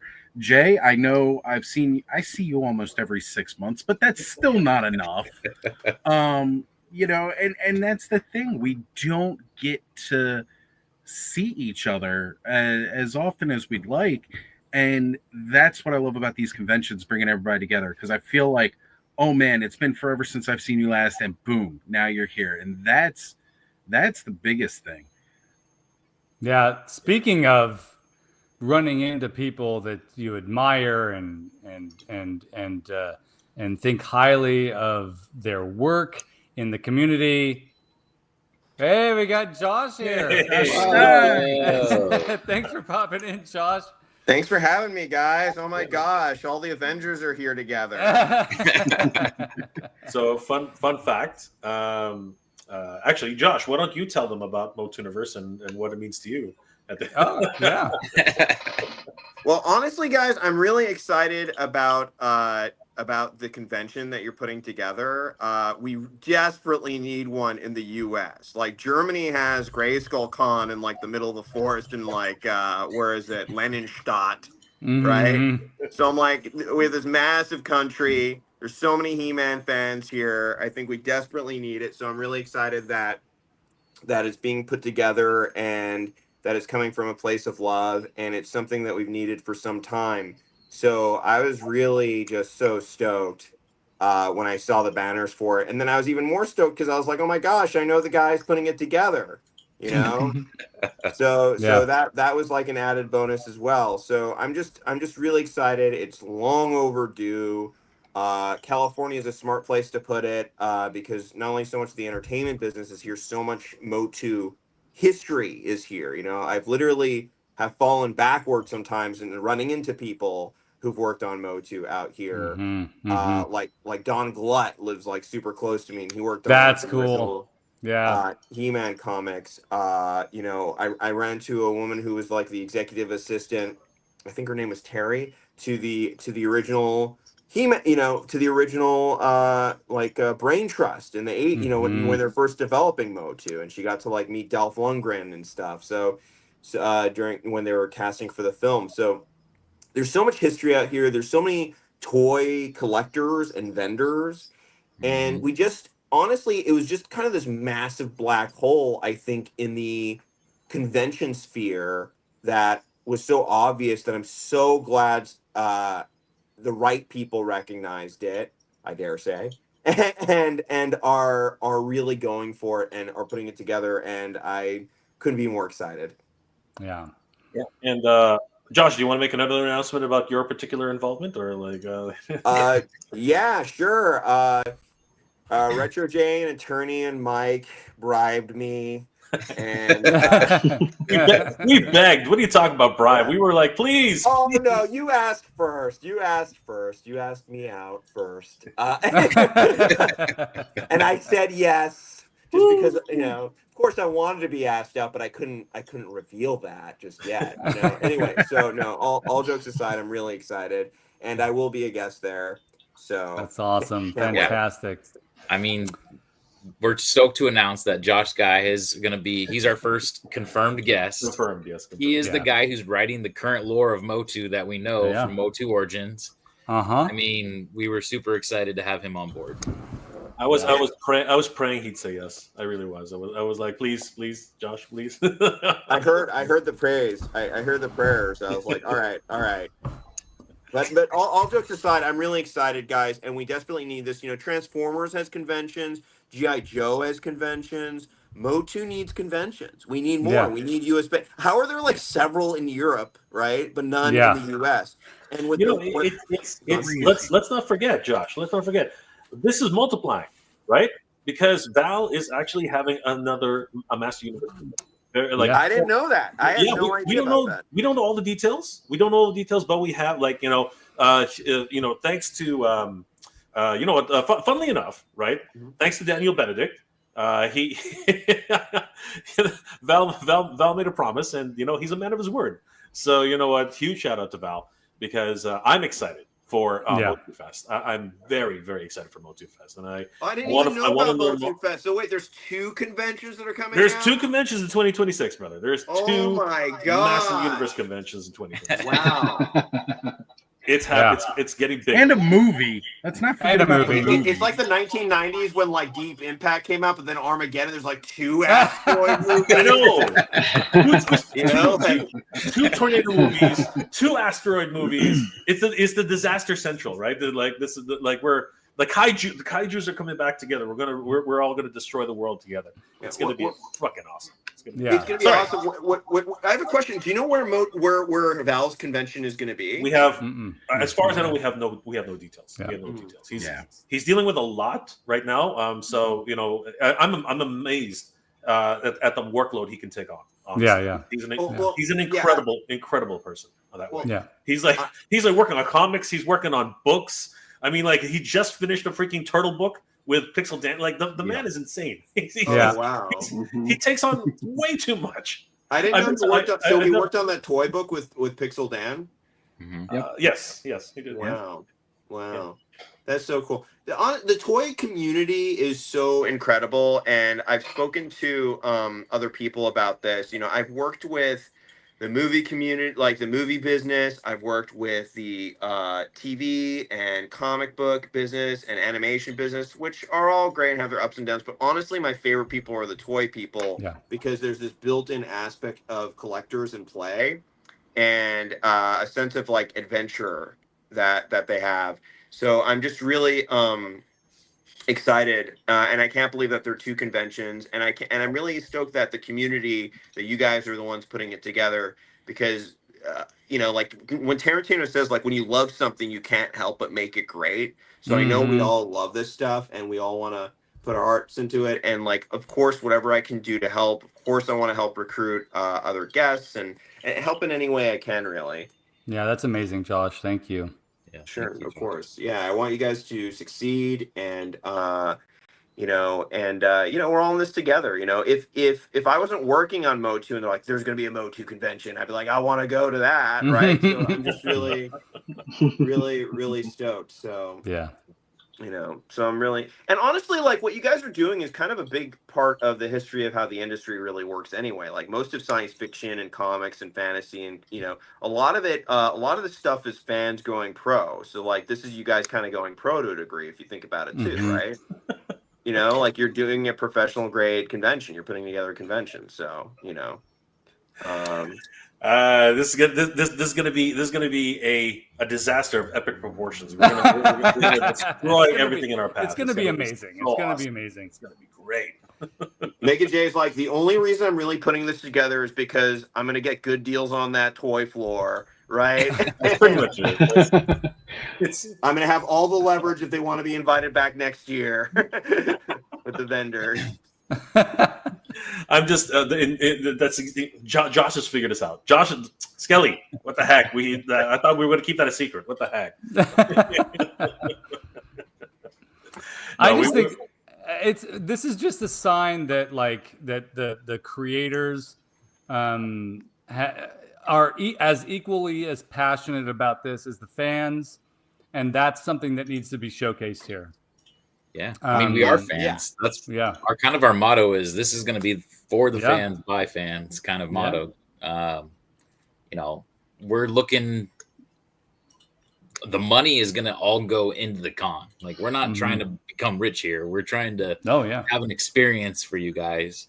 And I never ever once heard somebody say, gosh, I want to get rich.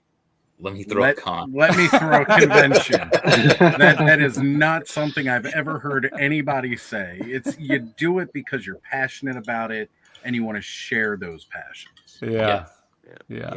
I do have a plan to become rich. I'm going to buy up all the copies that are remaining in the dollar bins of The Death of Superman. I still think that book is a sleeper hit. And I'm going to stack copies of those. And 30 years from now, guys, 30 years, you're going to see.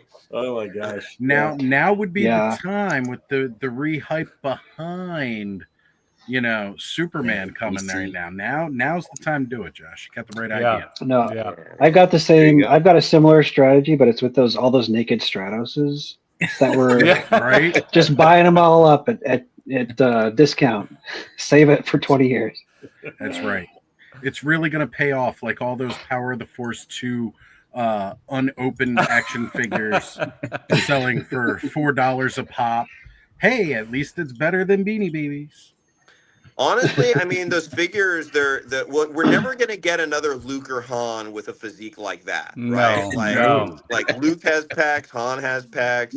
Lando so well built. They could take on Master Universe any day with that size. I mean, they were definitely somebody from, Mark Taylor snuck into the back and basically said, you know what, there's not enough muscles here. We got to get more muscles in. That's what they were saying when they brought them out. They wanted them to look like other toys in that climate, in that time. And, it was Masters of the Universe, Teenage Mutant Ninja Turtles, all these really kind of built, pre-battle posed, figures. So they wanted to make them look that buff. But I'll never forget, before they released the X-Wing pilot Luke Skywalker, I went to go put my farm boy Luke in the X-Wing toy, which was just the original mold repurposed. And I'm like, he doesn't fit. No, he does not. I'm looking at Han and Chewie. You don't trying put to a peasant farm boy in a Lamborghini, brah. No, you really don't. You don't. And Han and Chewie couldn't even fit in the Falcon together. It was, yeah. I hope you have all saved your Naked Stratos figures, because you know that's going to be the next Bluebeard Stratos 25 years from now. You know that's what's going to happen. I wish I'd picked up a few more, because you know, like, I just want all of my Motu characters to have chest hair. So, like, you know, I'm gonna swap out all the bucks and then do paint match with a little wash and dry brushing to really bring out the hairy chest. Oh, and gotta do the mustache. Full Tom Selleck. The mustache question. Yeah. Oh my gosh, this is it's gonna be a great time. I think, like, no matter what happens, the atmosphere. I think right now, this is probably truer than most things right these days. I think that the Motu community is really, I dare say, it's one of the most open communities around right now, because I can't tell you how many times people have told me, "Oh my God, the G.I. Joe community is pretty toxic. Oh my God, the Transformers community is pretty toxic." Like, I keep hearing toxic this, like, it's terrible. I can't believe how many people just don't want any scalper this, scalper that. You guys are hoarding things. It's like, what? You almost never hear about that in Master Universe. Like, I mean, every community has its faults, and you know that's bound to happen. People have very strong opinions in the Masters community too. But the one thing that I've found super consistent in the Masters of the Universe community is that it's, as Josh was saying earlier, I'm paraphrasing a little bit here, but that it's driven by creativity and imagination. Yeah. And so that allows for, I feel, a more of a unified platform that we can all stand on. Like, we're all excited to think imaginatively. I mean, maybe some of us are not so excited about thinking imaginatively when it comes to Kristen Wiig voicing Roboto, but I'm excited about that because that's such a strange approach, and that's what makes Masters of the Universe so amazing, because it's super weird. I mean, the diversity and the strangeness, all of that just breeds creativity and breeds new ideas, and that's phenomenal. Absolutely phenomenal. Naked Stratos included. Elephant character, for Christ's sake. I mean, yes, right? Snort Spout. Come on, it's amazing. They turned tops into action figures. It's phenomenal. And they almost gave him a vehicle. Like, they took the little action feature from the Hot Wheels where you could show the crashed thing and put it on the chest of an action figure. I mean, that's amazing. It's amazing stuff. And then the fact that it has bred so many creatives just because they liked this stuff when they were a kid. Yeah. Allison. I wish the toy business still had some of the 80s attitudes with, like, okay, let's take some of these Japanese robot things and meteorbs. There we go. And Takara's busting out. Takara's busting out. Buddy, get in here. Let's slap some lore on this. You know, Larry Hama, here, you do what you can with a bunch of these dolls. You know, and you're like, okay. And I wish those attitudes kind of still existed, or toys were still sourced that way, because that would be so cool, right? Like the Transformers. Where the toy companies were willing to take a chance. And it's funny, like, with all the different toy companies out there now and what they're doing with everything, they are so heavily banking on nostalgia, where I still feel Masters has a bit more of that creativity. And I think it's more of an ethos with Mattel as a whole. I know a lot of people will, you know, call you a shill if you talk good about the big toy companies, but the truth is, like, I've seen it with Masters, and I've seen it especially with Barbie, where they do still take chances, right? Like, Barbie put out not one, but 2 David Bowie Barbies.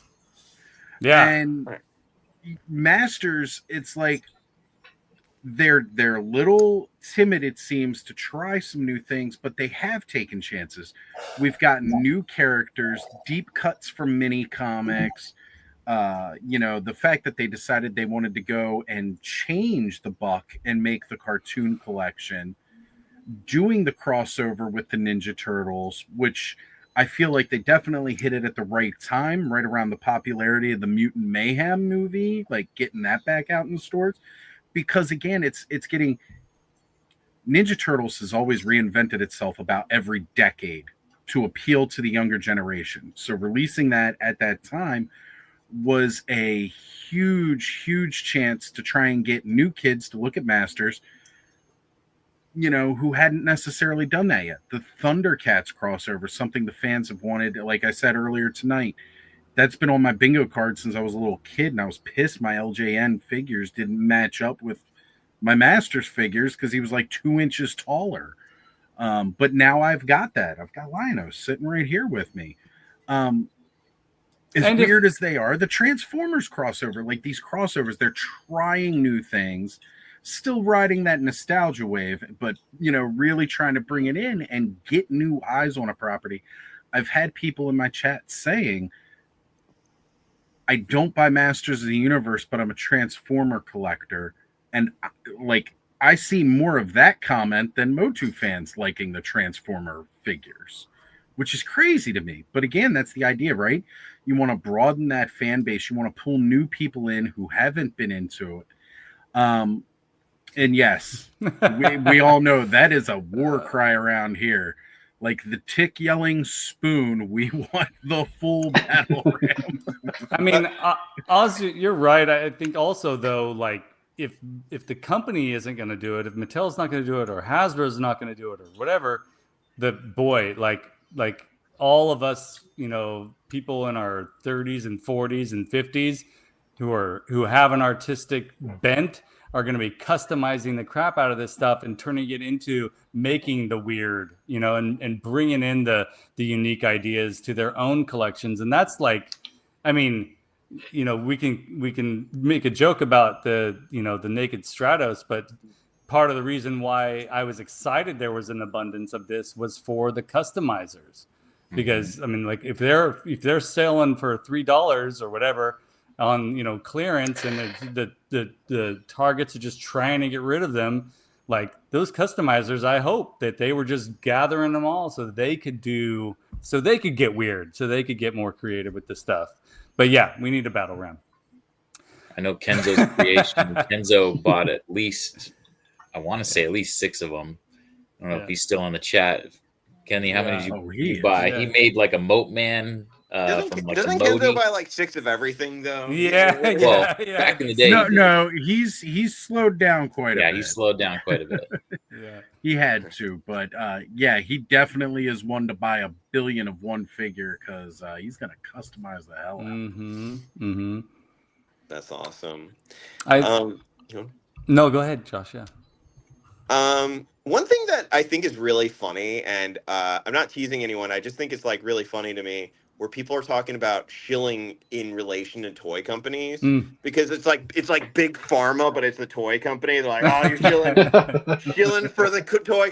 The toy companies are trying, I think they're all trying because the thing is, like, I do, and I'm not speaking for any toy company. Like, this is just me, like a freelance dude's opinion, but like, I really feel that it's just the difference between the 80s and 90s and early 2000s and now. It's just and I don't know if things are going to change with like 3D printing technology going big eventually, but I just feel like it's just so expensive to take a risk now. It's so expensive. So when you fail or it doesn't go well, it just goes down really hard, right? So like, here's the pricing, the scheme, everything's just out of, we're like in kind of this like alternate reality where just pricing schemes are just so weird right now. Like I'm a big science fiction fan. I'm a total addict, and I was reading this introduction from Ray Bradbury for one of his short stories collections, and he was like, back in like 1945, when me and my wife lived in a small little ramshackle apartment, like a 2-bedroom apartment, or maybe even 1 bedroom, but it was in Venice Beach, which is like considered like the most like desirable area on the planet right now, or one of them. He's like, we paid $30 a month, and I'm like, 30. I'm not exaggerating. That's not hyperbole. $30 a month, and you're like, oh my gosh, well, let me run these calculations. And I was like, well, that's like $500-$600 now, and it's still like $3,000 easily for an apartment like that. That probably wasn't upgraded since 45. So it's just like, I think hopefully with these new technologies that are coming out, producing toys gets cheaper, and we get to see more risks happen, and we get to see new things too. You know, like not only in Motu, but new ideas and people trying new things. That's the most exciting thing to me. You know. Yeah, that is exciting. Yeah. And when you guys were talking about, I just feel like, just to tie it all together, to me, like the core message of He-Man is about Master Universe is really about empowerment. Like, I have the power and we have the power, and I'm so glad that you guys all felt empowered to create this. That's really cool. Yeah, you know, this convention. So it is. Yeah, these two guys up here, like, you know, spearheading this thing and getting us all involved, like, that rules. And it takes guts and it takes grit to decide on an idea and then follow through. Follow through is huge. I mean, there are tons of us out here, and you know, if we're creative or if we're not, have tons of ideas, but follow through is everything. And that's part of the reason why I'm glad that you guys listened to our suggestion about Kickstarter, because that's like it's tangible proof that there's follow through. And you know, so yeah, that's it's amazing. And it's amazing to be part of a community that comes up with ideas and makes it happen. The community really is everything, and a lot of people always ask me, like, what's your advice? I'm like, do your own thing and build your own community, because once you have a community, that's when all these places come after you. But by then it won't matter, because you have your own community, and you know, so and that's what counts most, and nobody can take that away from you, right? And it's a tremendous power in of itself, right? The community in itself. So I think so long as we focus on, you know, being strong together as a group, then I mean, there's nothing we can't do, you know, and create. So I'm just so excited, and I'm really stoked to be a guest at this and to be involved. And again, if there's anything I can do to help, just let me know. But definitely, I do got to get going pretty soon, guys, because my wife's in the other room, and I got to help with grocery shopping. I think it's a good time actually for us to showcase. Jay, do you have access to be able to give everybody a little sneak peek of the Kickstarter? Josh, if you got to head out, thank you so much for being here. Yeah. Cool. Thanks so much for having me, guys. I can't wait. You, I'll definitely for anyone watching this, please definitely support their Kickstarter. The Kickstarter for this. I'll be promoting it as much as possible and helping out as much as possible. Thank you so much, Josh. We really appreciate it. Guys, our first guest officially, Josh. Joshua first guest. Aloha, guys. Appreciate you. Take care. Take care. Funny you should mention it. Yeah, let's bring it up. I mean, you know, there's no time like the present, right? So here we go. Right. So if you'd like to there we go, guys. So here it is. This is our sneak peek exclusive tonight for the Frenzy. We're going to show you guys a couple of things that are going to be very, very special for us. And of course, it all starts off. Most people have already seen this, but why not? Let's just play it again. So do it.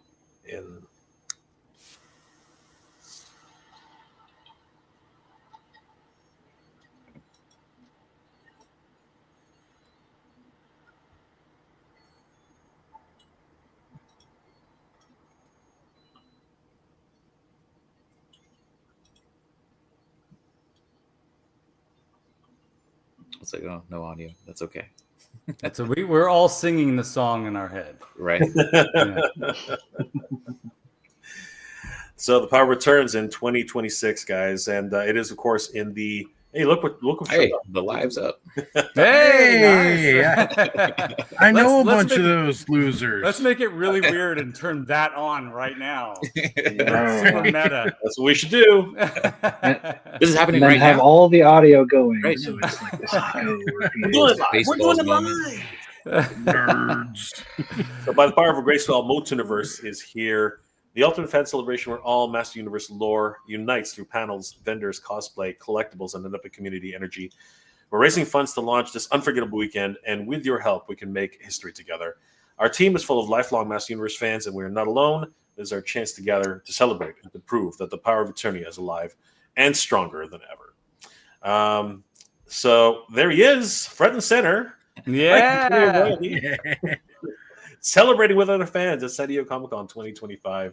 Yeah. This is a great shot, Mike. This really is one of those. Well, you got to read the last line of the last paragraph. Kind of leads into that. All right. So join us. Be part of the beginning. Together, we'll raise our power swords high and bring MOTUNIVERSE to life. That's right. I forgot to read that. So there. That's why this picture's active here. It's a great shot. And funnily enough, fun fact: these swords are actually pretty rare because most of them were confiscated. Oh, really? Yeah, they were. Yeah, they approached us and they're like, "Did you get that checked in with the weapons, cosplay weapons?" Oh my gosh! Like, they were giveaways at a booth. The problem was, the problem was they were given away inside of the event, but when you left for lunch and came back, all the security guys literally like that doesn't have a blue tag. And it's like you gotta go. You gotta go to the other side of the building to go get that weapons checked, and you don't want to go to the other side of the building, right? It's a long walk. No. You don't want to do that, right? So our friend JP of Thundercats Classics, he lost his sword. Oh, that's too bad. He literally lost his sword. It was pretty crazy. And I think at one point Mattel actually had to stop giving them out because people were complaining. They're like, I didn't get my sword. It was actually pretty sad. But it was a great moment, and captured forever with Mike right there, front and center. Yep, love it.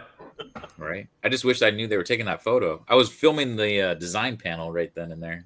You're not the only one, though. Going live on Instagram for you guys. Look at all these people just taking video. Filming for my YouTube. Yeah.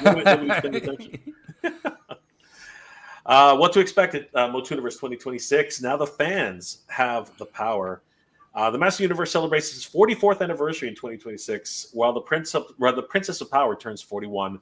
These franchises have a rich history with multiple toy lines, cartoons, and media which spans decades, giving fans a lot to celebrate, and MOTUNIVERSE will be the place to party. So featured events, a celebration of the Master Universe from 1982 to 2026. This marks the 44th anniversary of Master Universe, and MOTUNIVERSE will celebrate this occasion with panels featuring prominent figures who have worked on its toy lines, comics, animators, and movies. So it really is going to be. It's amazing how far Master Universe has come. I mean, it's still in the public conscious today. It's still a valuable property, especially considering the fact that they're making movies, television, and freaking toys, man. Like, who would have thought? Like, decades later, it's still going strong.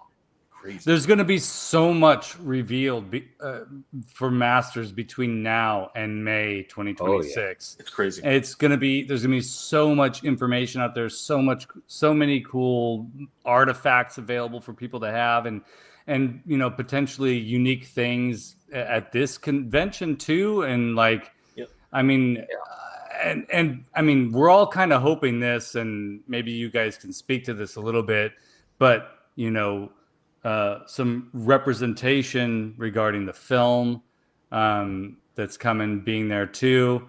I mean, it would just be amazing to. I mean, we're having the convention 2 weeks before the worldwide release of the film, and we will be the Masters of the Universe spot to celebrate. So I'm really hoping, obviously, I can't guarantee anything at this point, but Jay and I are going to be heavy on that ask. Yes. From both Mattel, MGM, Amazon. Like, we're going to be like, hey, this is a thing, and this can promote your product in a very big way. And we really want you to be a part of it. Yeah. So what they bring back to us, we don't know yet, obviously. We're very early on. But definitely we're going to be there for the ask. Yeah.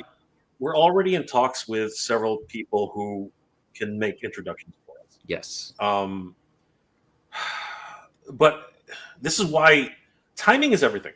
Okay, timing is everything. This really, Mike, it's just one of those things where Mike and I should have really met 6 months ago. You know what I mean? Because 6 months ago, we probably would have had a lot more time and a lot more opportunities to meet people. But as it is, that's no longer in the cards. So we just have to rely on the generosity of others to actually make introductions for us. Yeah. And luckily, we have a couple of people who, just by happenstance, happen to know some people, right? Mm-hmm. And we are utilizing those connections to try our best. And it's still word of mouth. You know, they don't know anything about us. We don't know anything. Like, they don't know us from a hole in the wall, right? But one of the reasons, okay, so I'm going to be completely transparent here. And I think, Ron, Oz, Mike, you guys know, I was actually kind of against Kickstarter, right?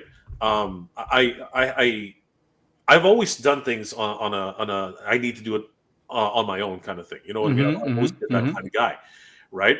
I think you'll find out that many people who organize these things, they sort of have the same mentality.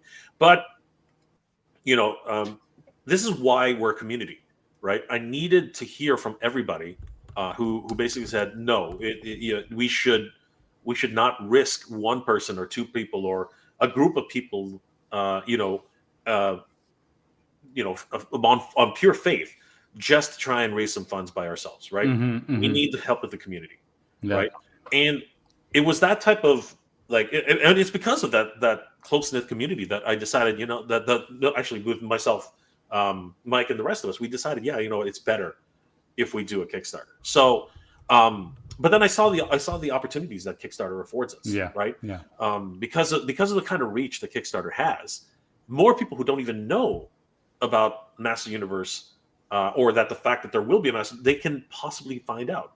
Because if we do this right, if we reach out to enough people, if we're on enough podcasts, right? If we're on enough shows like the Frenzy, the Motu community will start to realize that this is actually not a rumor. This is a real thing that's actually happening, right?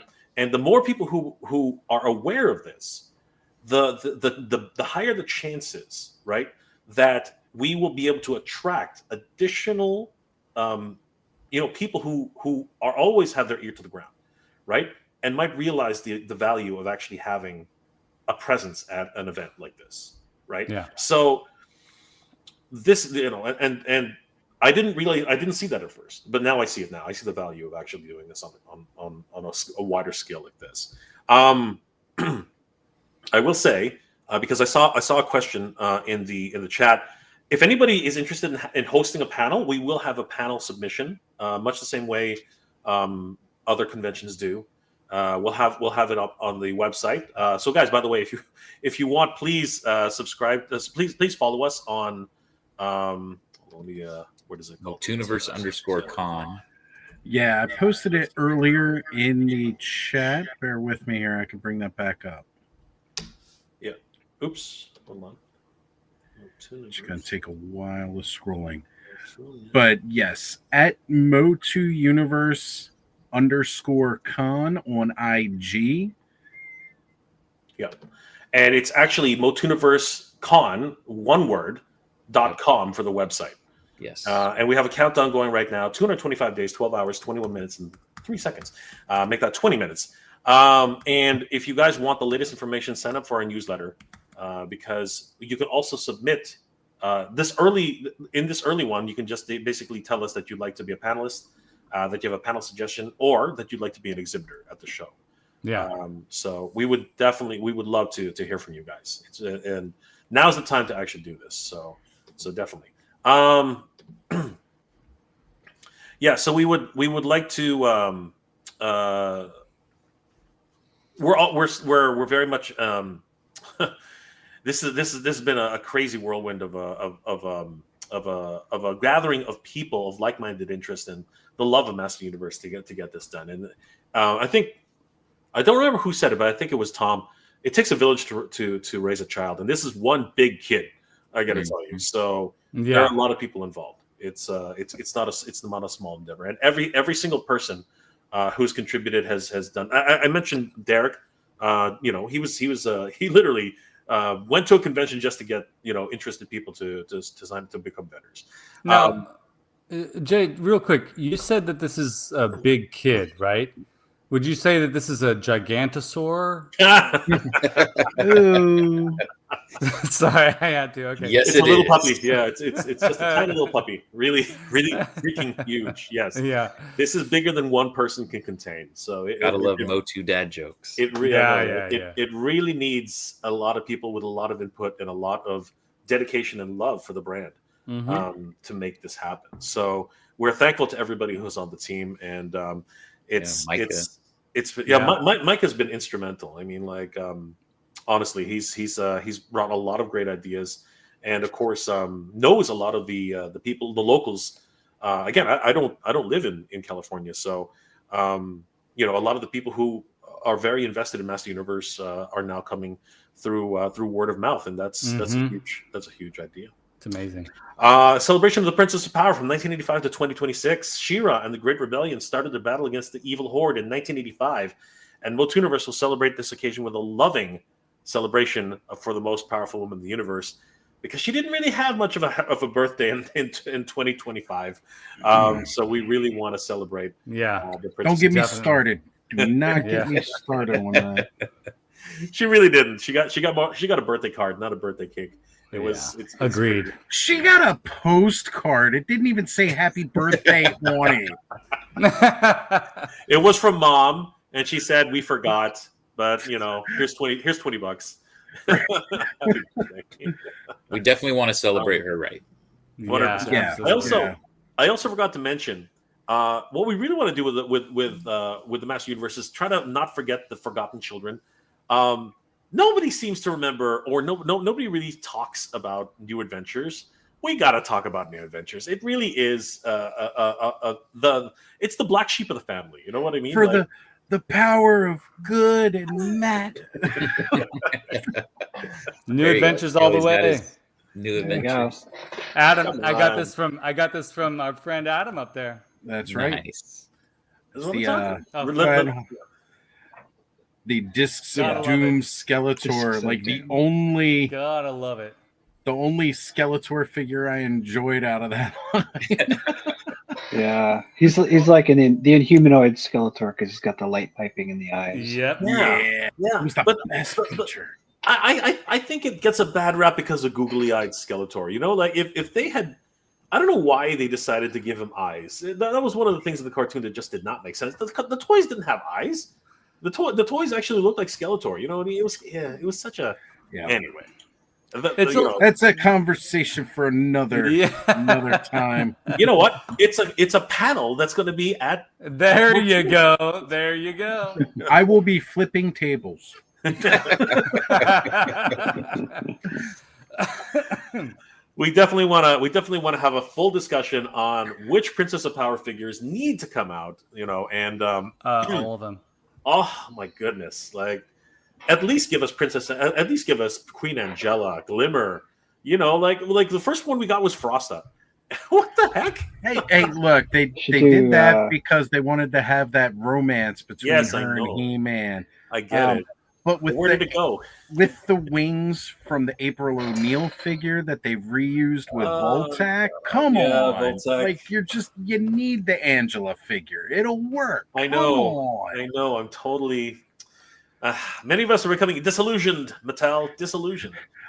We want to settle. I don't want to gripe about it, but it was She-Ra's birthday this year, and they were like, you know what everybody wants for their birthday? More arch enemies. It's the year of the Horde. Let's send them all out. And we've got Shadow Weaver. I mean, yep. And the little 40th right up here. Yep. But it's Shadow of course Weaver. It's all about E-Man. But come on, that doesn't make sense. I can sort of understand where that's coming from, mainly because of the association. But I mean, even the first She-Ra that came out, it was still on a Motu card, right? Just the villains, but not the not the heroes. But you know what? I want those stickers. I want the Pensive Power sticker right in the front. That's really important. Absolutely. Yeah. They did it for the first release. I don't know why they're not doing it for the second release. That's right. Yeah. Again, panel. It's going to be a panel. Looky and Cowl 2-pack. That's what I see. Please. Yes, please. Absolutely. That's something that's sorely missing right now. And you know what? We also need Cowl's doppelganger. What was his name again? The purpley one. I forget. Oh, not Cowl. I can't remember the name either. Anti-Eternia Cowl. Yeah, there you go. You know what? Give us the cartoon accurate Cowl. And the toy colored cow. Like, look, you could get your reuse of that toy if you make a new one. This is gonna be like Orca, where you're gonna do the one-off. Like, we can have multiple cows and it'll work. Allison's right. Red Eye. Appreciate you, Allison. I knew you'd have it. Yes, Allison is bread on the ball always. Yeah. We want to celebrate He-Man in video games from 1983 to 2026. Visual history of He-Man and the Master Universe. Join our gamer guests. We review the dynamic digital representations of the Master Universe video game throughout the years. The good, the really, really bad, and the absolutely ugly video games that came out through the years. Atari 2600, Commodore 64, the data tape games, the choose your own adventure games. Oh, yeah. All those old PC ones. Will this include Crypt Toys? Oh no, yeah, those aren't Crypt Toys. Those aren't Crypt Toys on the thumbnail there. But I know. No, I'm just asking if it will, because they made incomplete video game elements and tried to have you buy them as action figures. Oh right. Yeah. I love the animations. The animations were fun. The animations were a lot of fun. And of course the board games. We also want to talk about board games. He's appeared in Uno. He's appeared on Monopoly. I mean, like, Master Universe it never ends. It's the gift that keeps on giving. So it's so much fun. Even the new tabletop game, Battle for Eternia. That's pretty amazing. Absolutely. I'm still waiting for the Snake Mountain Mousetrap game.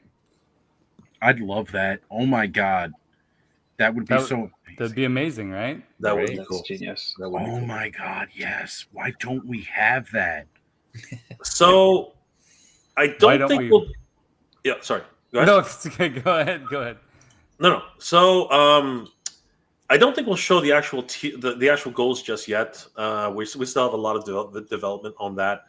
The goal, we are hoping to launch October 15th, and we'll show you a couple of the pledge rewards that everyone can support. They're not all gone. This is just a preview. So we'll have MOTUNIVERSE collectible T-shirts. These will come in several colors depending on our supplier. This is not the final artwork. We actually have JP of Thundercats Classics is working on an incredible design, and we're probably going to be showcasing that once he's finished with it. We'll be showcasing that either before or during the campaign. But there will be a version similar to this where it's just the logo and some the logo also, some other branding. And Mike, do you want to talk about Mike, myself, and Tom? We're talking this afternoon about something special. Do you want to talk about it, Mike? The mascot? Yeah, the mascot. Yeah. This is going to be exciting. So we were bouncing around ideas of, because we don't have Mattel on board yet, like we can't really use Orko or Lukey and all that, right? Because we don't know yet. So we wanted to come up with a mascot, and we came up with one that I think is really fun. We named him Spark. And basically, this is the spark of the fans, and he's the spark that he's the lightning that hits He-Man and She-Ra's sword and powers Grayskull and everything, right? Now, what he looks like, we're still working on that. That's awesome. But, we want to have perhaps like a plushie or something like that. Yeah, that's available for folks. That'd be awesome. Yeah, so he might actually they might actually show up on the shirt, and so the other thing is that we were also talking about a game. Originally, we were going to do a scavenger hunt to find Luki, but now we're actually thinking about finding Spark on the convention floor. And what we want to do is we want to make it more fun. We want to try and involve all the exhibitors who are going to be at the show, and similar to the hunt for the Orko spell. Yeah, we want to try doing something fun like that, right? So that's going to be a fun little activity that we're going to have at the show. So first and foremost, we definitely want to do a collectible T-shirt. One thing I didn't have time to put in was collectible mugs. We want to do collectible mugs. Let me grab one. Hold on for a second, because I found that these are really fun. I'll just grab one right now. I mean, I'm always a fan of having an extra mug to put my coffee in. Just saying.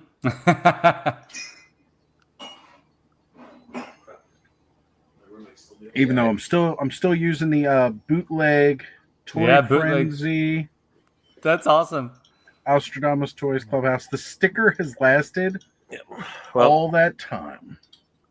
So it's gonna be something like this. The Toy Habits mug. I have my own. I have a Mega J Retro mug, but the Mega J Retro mug has two graphics. This one only has one. But yeah, my roommate took my mug. But yeah, something like this, a nice big tumbler, and we're probably going to get a couple of these. We haven't done the pricing yet on these ones, so we're not 100% sure how that one's going to work. Nice, yeah, that's great. So that one's going to be a lot of fun. We also want to start providing VIP weekend passes. Now these are early access passes, so these ones are specifically for this fundraiser. They will include a VIP badge with lanyard, 1 hour early access to the exhibit floor on Saturday, early access to all events, priority access to meet guests and signings and featured attractions, access to after-hours programming, and an exclusive MOTUNIVERSE pin, which is going to be a lot of fun. And most of these rewards, we're giving options if you want to pick them up at the event, make it a little bit more special. And then if you want them sent to you prior to the event, we'll have to figure out postage because postage is changing at a you guys know how this is. Like everything's just being stupid right now. So we really can't predict postage. So we will be sending postage once everything is ready to go. Yeah, so these are examples of the actual rewards. So the MOTUNIVERSE pin is just going to be the logo, but it's going to have 2 little pins in the back. So that's one of those. That's one of the exclusives that's available for this particular release. We also have a founders recognition set. Now this one is truly special. In recognition of being a founder, we have a lot of things which are going to be included in this set. It'll be $150 for this set. It will include one of the VIP passes mentioned above, providing early access to all of the events, frontline access to guests, and featured attractions. It will also feature a MOTUNIVERSE Founders VIP badge and lanyard, so very special. A commemorative certificate, which will be mailed to each founder in thanks and recognition for the support and being a founding member of the MOTUNIVERSE event, and a commemorative medallion, very similar to this. So it's going to be it's going to be a very substantial medallion, but it's going to have specifically the MOTUNIVERSE Founders medallion. The MOTUNIVERSE founding members T-shirt, and an exclusive commemorative pin signifying that they are a founding member of the MOTUNIVERSE family. Once again, these will be available for pickup at the event, or postage will be calculated at the time of available mail out. These are very exclusive. There will actually only be 100 founder packages available, and for specific reasons, because really this is a very special set, and we really want people who pick up the set to feel that they really contributed to the show and really helping us to get off the ground. Because if it's not for your assistance and your support, this literally would not be able to happen. I'll show you guys the graphics on this. Give me 1 second. So if we go to MOTUNIVERSE, I'll show you guys what these are all. What are they called again? These are pending. No, not handy. They're they're proposed artwork only. So, it's still subject to change. So the founders member medallion looks something like this. We're still narrowing in on the artwork, but it'll look effective like this. But think of a coin of that stature, like quite 50mm coin. It's actually quite. Quite large. Yeah. Sorry, what was that, Mike? I was gonna say, if you have the Flipboard, if you were part of that, it's very similar size to the Flipboard coin. Yeah, it's true. And of course, we're calling it we like to affectionately call it the John Wick coin because of John Wick coin, because of how big it is. You're only in a secret club if you have the John Wick coins. The founders members certificate in recognition of your support for MOTUNIVERSE and helping us to make it happen. The founding members pin, which is very similar to the original pin, except this one. And again, this may be this silhouette, but it could also be maybe our mascot, right? It depends on our final design. But this one is proposed artwork and subject to change. And the VIP badge, which again is probably going to look very different by the time we're finished with it. The founding members badge. My apologies. Right. So this is the VIP badge, and that's the founding members badge.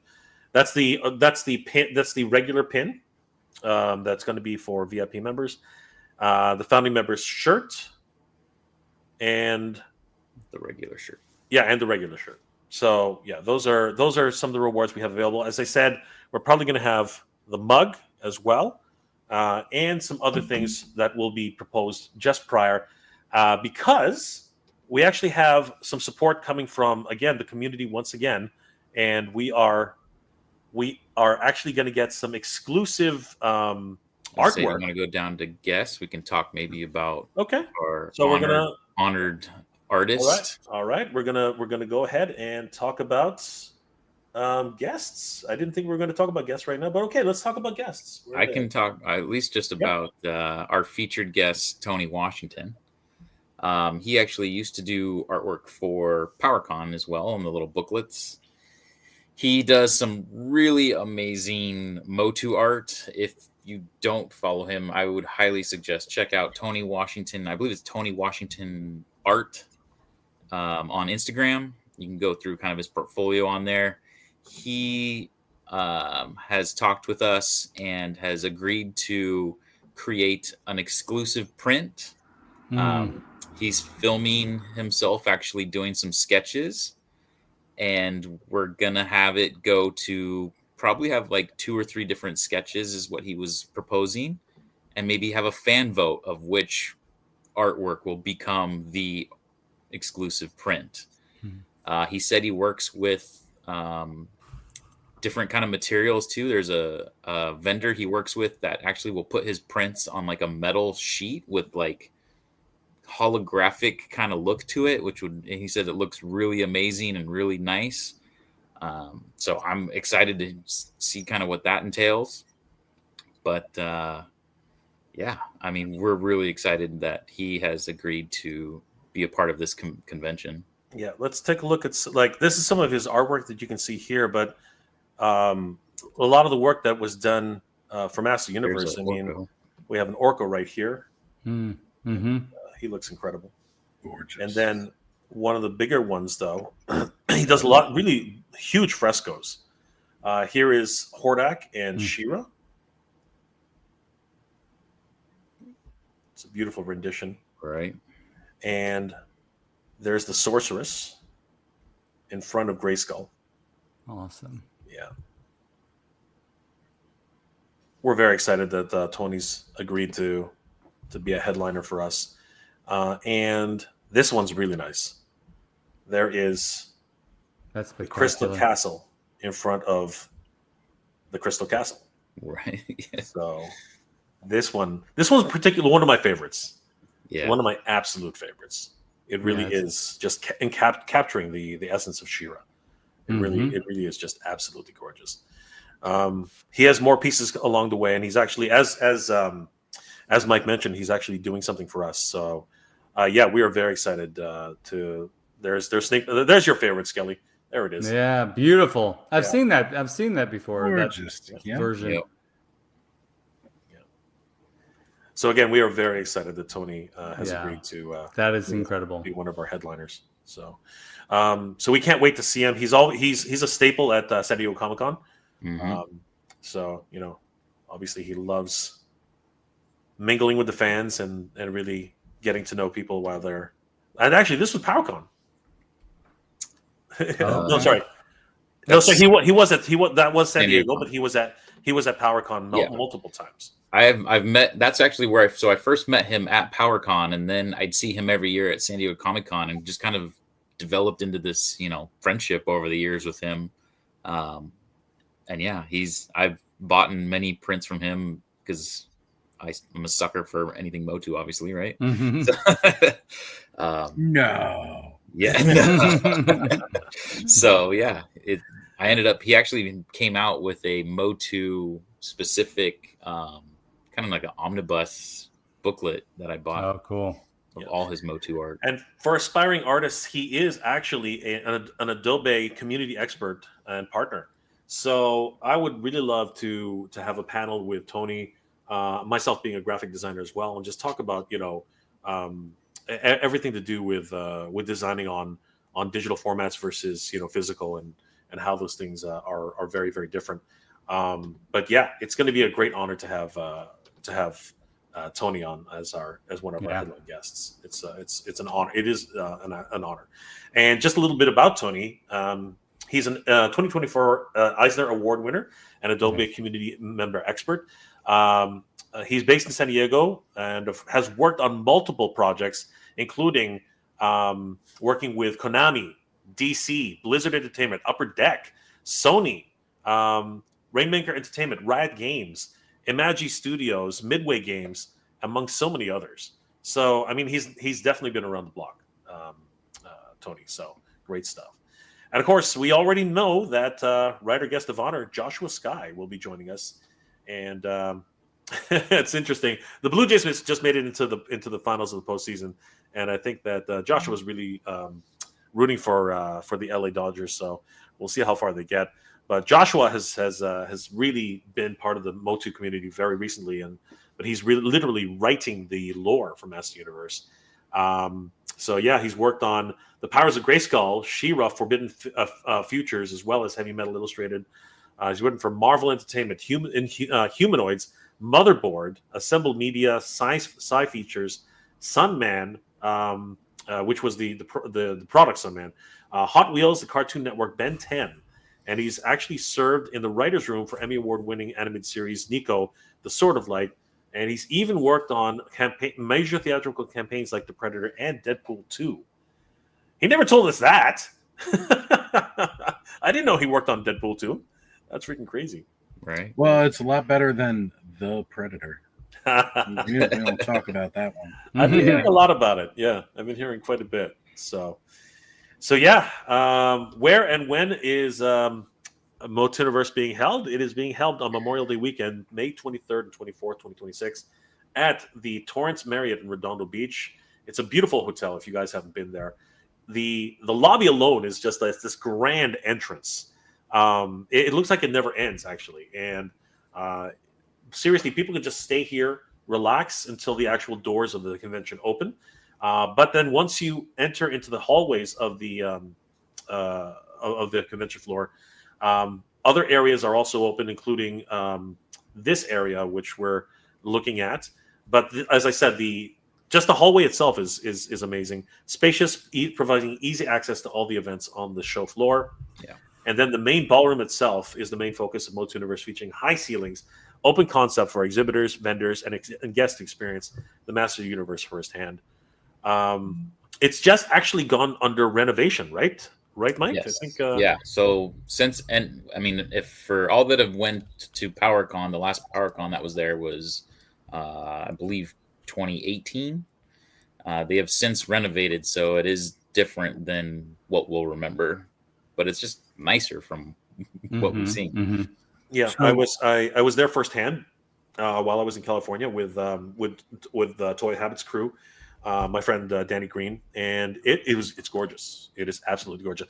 I didn't realize how old when I stepped in there. I didn't realize how old the hotel was. I was like, this hotel looks brand new, because they literally had renovated it. I think it was like 5 or 6 years ago. It was pretty crazy. So all the facilities are just immaculate, honestly.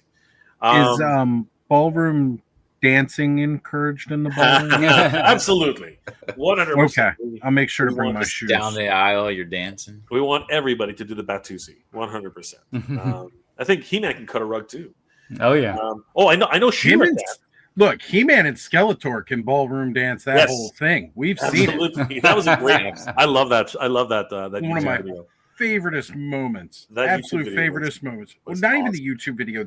The scene in the new animated, CGI CGI cartoon. I'm hoping Where they're dancing on the train together. It's Yes. gorgeous.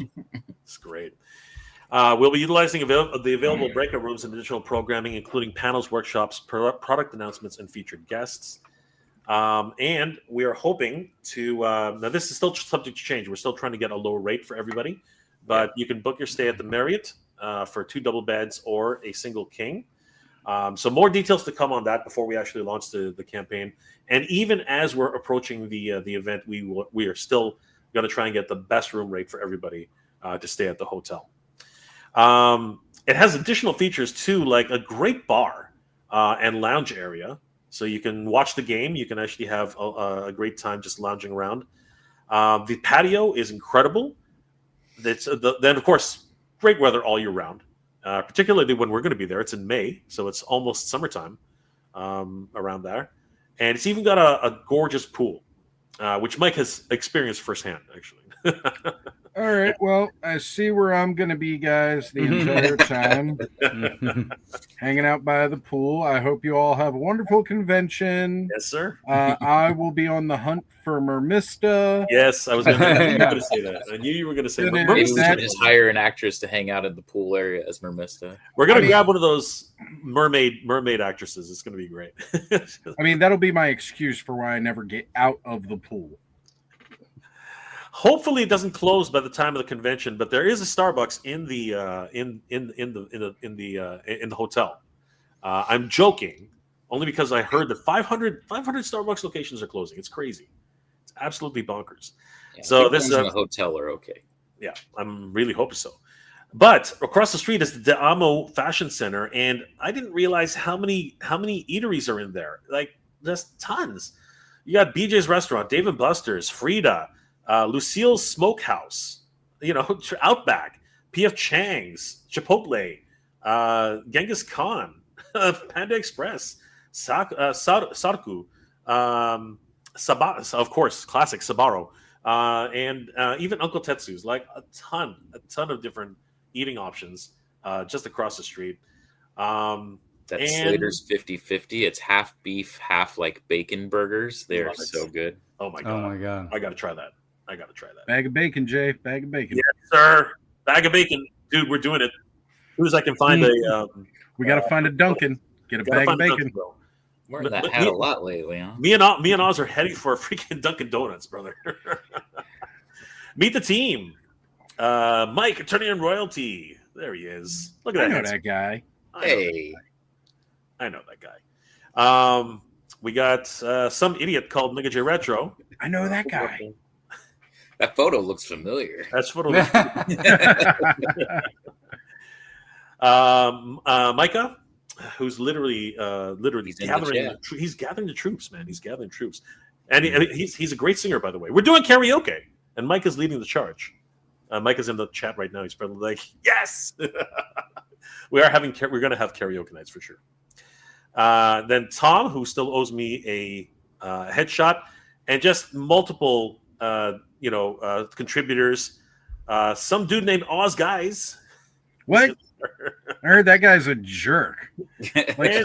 Some dude named Skelevator. Skelevator's in there. Do you guys want your real names, or are you cool with just the names like that? I didn't know. That is my real name. Well, yeah. No one's gonna know me by my real name. Yeah, it's true. We need the YouTube presence, right? It's all good. I've gone by Oz for so long. When people call me my government name, I just don't even answer because I don't realize they're talking to me. It's a true story. That's why you never answer my emails when I address you. Oops. So yeah, guys, and starting tonight. I was gonna say, are we gonna give away some tickets now? It's pretty late on the East Coast. So I feel bad for them. Micah just made an awesome comment. Of course, yes, we will do karaoke for sure. Absolutely, Micah. I love Micah. Yeah, I think the ticket giveaway would be great. All right. So, Skelly, do you want to try to set up the giveaway tool, or should I? It says you still got 36 people watching. Please. We want to get those folks when they're here. If you could do it, Oz, that would be great because. All right. Let's make it a little bit easier on everybody, guys. Please put in the chat right now so that we can see it. Hashtag. But everybody's got to go to one chat, right, for that to work. No, we can see all the chats in our window right here. So we'll just right. But if they're entering a giveaway using the StreamYard giveaway tool, it has to be condensed down to the host chat because that is what connects to the StreamYard giveaway tool. Got it. Okay. So we do. All right. That. Give me just a moment. I am getting it. So there's 7 on MOTUNIVERSE. Should I have those 7? Right, let them know. Come over here. Okay, hold on. It looks like everybody just hopped over. I'm the only one left in there now. Okay, all right, let me check.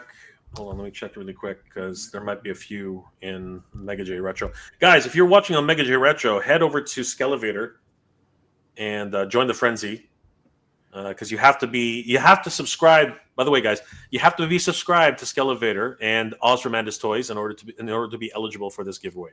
So please head over to Skelevator on YouTube as well as Ostramanda's Toys. Ostradamus Toys. I don't know why I keep saying that way. You've been calling me Ozymandias Toys for 3 years, Jay. I just let it go. I just let it go. But not when we're having a contest. We're having a contest. You have to say the damn right. That's true. The right thing. Subscribe to all the channels, all of them. Yes. I've got the StreamYard tool set. I just need to know what we're going to do the hashtag. Now, are we doing one? Are we doing one ticket per? Right, Mike. Or are we going to do 2 giveaways where it's 1 ticket each? How do you want to do this? You know what, Mike? You want to just give away 2 sets? That way. 2 sets of 2. That way they get a +1.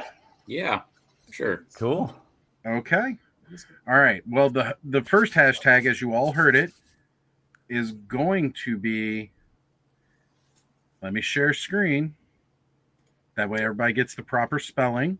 So there are 15 people watching on Mega J Retro, guys. That's not going to work. You got to as much as I appreciate it, either open up a second window or head over to Skelevator on YouTube as well as Ostradamus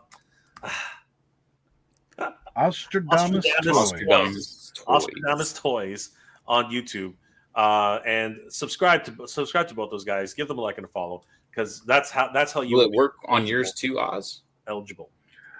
No, I am actually not simulcasting this, but yeah, but I don't care. I want everyone to subscribe to Oz. I appreciate it. Okay, Jay, since I am a wrench on your channel, I did just drop the link for Skelly's. Perfect. Can you drop your own link as well, just to make it fair, guys? Let's give everybody a shout out today. So I can do that too. Yeah, Jungle Figure Factory. That's you gotta do it on the link that he just that Oz just put up. So click that link. You got to go over to Skelly's channel, guys. Yeah. Okay, we'll give it about 10 minutes. That's 10 minutes. Yeah, we'll give it some time. We'll give it 10 minutes because there are people who are just not understanding the instructions right now. So, all right, guys, best of luck to everybody. We're gonna run it at 12:30. 12. We'll do 12. Why don't we do 12:20? That's 6 minutes. All right, fine. We'll do it. Fine. I don't think it takes that long to hop over from one stream to another. Come on. You'd be surprised. All right. Well, we're not 80, we're 40. You done gone too far, Kazoo's Creations. Aussie Manda's Toys. Yes. Aussie Manda's Toys. Aussie Manda's Toys. Oh man. Okay, so is that going to be the next hashtag? Ozradax. Who can make the name to my channel worse? Oh man. All right, Alf. Loving that. Alf. No, Absolutely. not all. Not all expenses. This is Through the your ticket Masterverse. to your ticket to Motu Universe is good. But look, it's not all expenses paid. You still got to get the plane ticket if you're across the country, like myself. Yeah. Okay, so you still got to get the travel. You got to pay for your hotel room. This is is tickets to the event. So guys, don't forget you have to put hashtag MOTUNIVERSE on Skelevator's channel as well as Oz's channel. So and be subscribed. Oz isn't streaming. Right, I'm not streaming this one. You got to have it on Skelevator's channel, but subscribe to all. But subscribe to everybody, please. That's what I said. Yes. Yeah. Yes. Subscribe to everybody. Whoa. All right, so we'll be going at 12:25.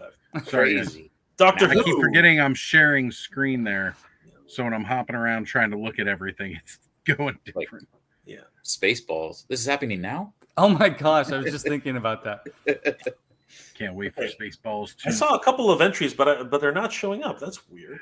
Right? It says 7. Just so not Septicans, come okay. on. This should have worked.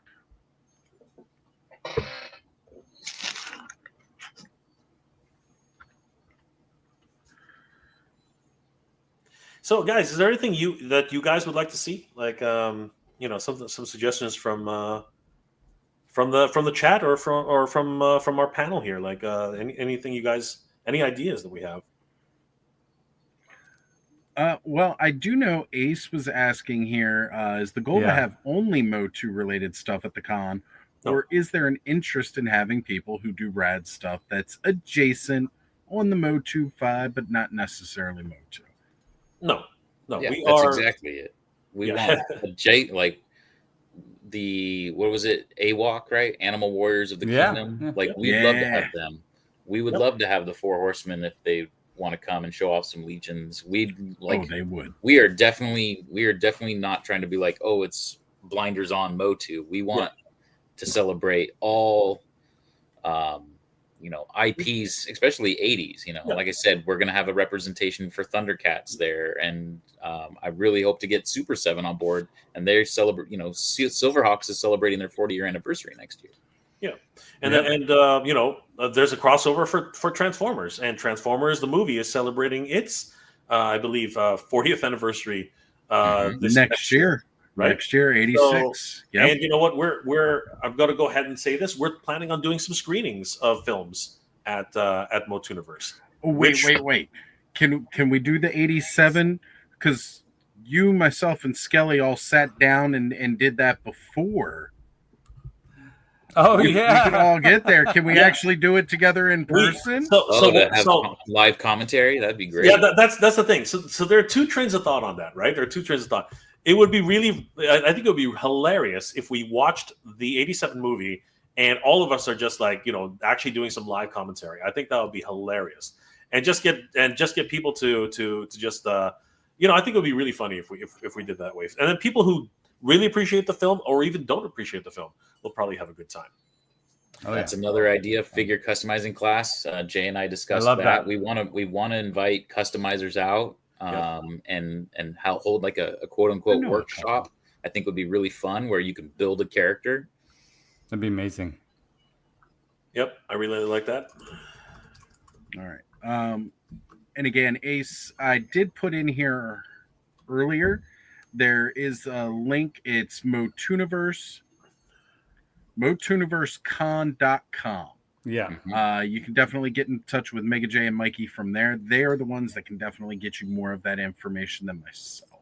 Yeah. So we're still in discussions an artist alley is possible, and of course, we know that artists have the hardest time at conventions, so we want to help them out. But we need to secure a certain number of tables for vendors just before we start opening up artist tables. So artist tables will be a factor, but we just have to figure that out. We have to figure out the logistics first. But I can say, if we reach, I think I'm safe in saying this, Mike. If we reach our final stretch goal, I think we will have more than enough space for everybody at MOTUNIVERSE 2026. Yeah, correct. Right. I believe so too. Yeah. Let's answer some questions though while we're waiting. I mean, we have time. So FOMO toys. Yeah, talk to the guys at FOMO. Would love them too. I love those guys. Those guys. Ramen toys. Yeah. I think Adam knows the Van Pelt. I wonder if I do. I wonder if Flipboard might show up at our show. That would be great. I'd love to have. I wonder if Flipboard would show up at our show. Mad Hatter Toys. Hatter Toys. He just goes by Hatter Toys. Hatter Toys. It's Hatter Toys. Yeah. Just gonna be running around stealing everybody's stuff. Yes, watch out. the FOMO, the staff of FOMO might get you. Right. I'd say that'd be great to see some Flipboard cosplay there. That'd be pretty cool. You never know. Maybe I can convince somebody for a Flipboard exclusive to show up there. You never know. You know, he's got the little cat bots, right? I want to see people come, like, you know, when they go to the Star Wars conventions with the R2 units. Oh, that'd be great. An actual catcha. Ooh. But they've got to also be making the sifting noise. Alf is killing it, man. The Frazetta girls. I need my Conan the Barbarian. I need my Conan the Barbarian. Definitely. Jordan from Canada, Mad Hatter and Pixel Dan would be on my wish list for guests. Okay. Yeah. All right, we got some of these on the short list for sure. Yep, they are doing. Oh my gosh, Galaxy Warrior. That makes me so happy. That would be sick. Those things were awesome. Yeah. Yes, El Dragooniverse is joining the MOTUNIVERSE. Yes, I think that El Dragoon would definitely make an appearance, 100%. Thank you, Kenzo. That's a great comment. I appreciate that. I'm sure Danny will be happy about that too. Ace is saying Alan is in the other chat. Was wondering why I kept hearing Vine but didn't see him here. Yes. And again, guys, right now we're going to try to consolidate down to Skelevator channel. How are we looking with that? 9 entries so far. So right now you've got a 1 in 9 chance of getting your tickets. All right, how many people in the chat? Let's just get it together, guys. So everyone has to go to Skelevator's. Like, let's just cut to the chase. Everybody has to go to Skelevator's channel and do the hashtag MOTUNIVERSE, or else you're not going to be able to get into this contest. So best of luck to everybody. Come on over, folks. Come on over. Come on. You know what, Oz? Can you head to Skelevator's channel? I mean, maybe they live far away and they is? can't take. They don't want to. I mean, I definitely can. Hold on here. There's an echo in here. Sorry. So there's the hashtag, folks. But again, you need to be on Skelevator's channel. I've definitely dropped the link to Skelly's channel in. Yeah, because that's my channel. Well, I dropped it in your chat because I had that ability because I am a wrench. I can't drop it in MOTUNIVERSE or. Yeah, don't worry. But head over to Ron's channel though. Show people where Ron's channel. There's no one in the MOTUNIVERSE. I already checked. Okay. Well, there we go. On Skelly's channel here. Yeah. There it is. Yeah. So at the bottom, guys, if you see it, right at the bottom, there is Skelevator. So you guys have to go to the Skelevator channel in order to get to be eligible. All right. So remember, Skelevator, and we'll give it another, and then we're going to get started. So remember, hashtag MOTUNIVERSE, and please spell MOTUNIVERSE correctly. It's MOT and then universe. That's right, universe. It's actually Iniverse. It's it's MOT universe. Mot universe. MOT. Never thought this would be a problem, but apparently it is. Right. I do get a lot of people that come up to me and they're like, "What's going on with that MOTUNIVERSE?" And I go, "Oh, it's MOTUNIVERSE." So, yeah. Pretty soon everyone will know it. It'll just come out. I just put it in everybody's chat. So if at least in my chat anyway. So guys, copy the MOTUNIVERSE spelling and put it into Skelevator's chat. And best of luck to everybody. All right, we'll get started in about a minute. And say, do we have additional entries after that? I saw a couple people. Got 11 entries now. Woo! Okay. All right. Last call, guys. Last call. This is it. See, while Dave, if that's 12. Yeah, that's okay. There we go. It's 12. It moved up. So, yep. Last call, guys. This is literally it. Kenzo, MOTUNIVERSE. Like it's an entire con dedicated to Modi. I'd go to a Modi con as long as Kenzo's got to be the head of the con, though, just handing out little free prints. Yeah. Jordan from Canada, question: what's the craziest idea you guys have pitched to your con? Hold on. Anything that can realistically be done, and maybe a guess for the con. So we've had some interesting suggestions. Quite a few actually. But I mean, we somebody put in the chat earlier that we should get Franklin Jello, which I totally agree. But that's very difficult. He doesn't do appearances. He does not do appearances. Franklin Jello. He just doesn't do it. Dolph Lundgren's very expensive. He is incredibly expensive. So. Toy binging. Make sure you are popping into the Skelevator channel. The link has been placed in all the chats. You just click on the link and put hashtag MOTUNIVERSE. Well, that's MOTUNIVERSE. But Derek, if you win, you're giving those tickets. You're giving those tickets. That's why I was like, why is he even doing it? He's part of the team. Derek, if you win, you're giving those tickets up. I love you, brother, but seriously. I was gonna say I'll enter to win tickets in this giveaway, and then I'm gonna turn around and do another giveaway Saturday night on the clubhouse. There it is. Just turn around and give them away again. If Derek wins, he has to give it to his family. That's what I'm. There you go. There you go. You have to give it to your folks. All right, guys. Last call. Entries are 12, which is fine. No problems. But... Look, we're cool with 12. I mean, that's just better for everybody in the chat. Yeah.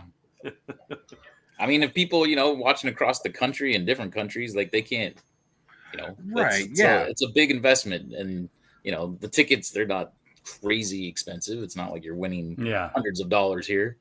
So I get it. But mind you, guys, these are not VIP tickets. These are the regular admission tickets. So these ones only get you regular access. Not that that's not great.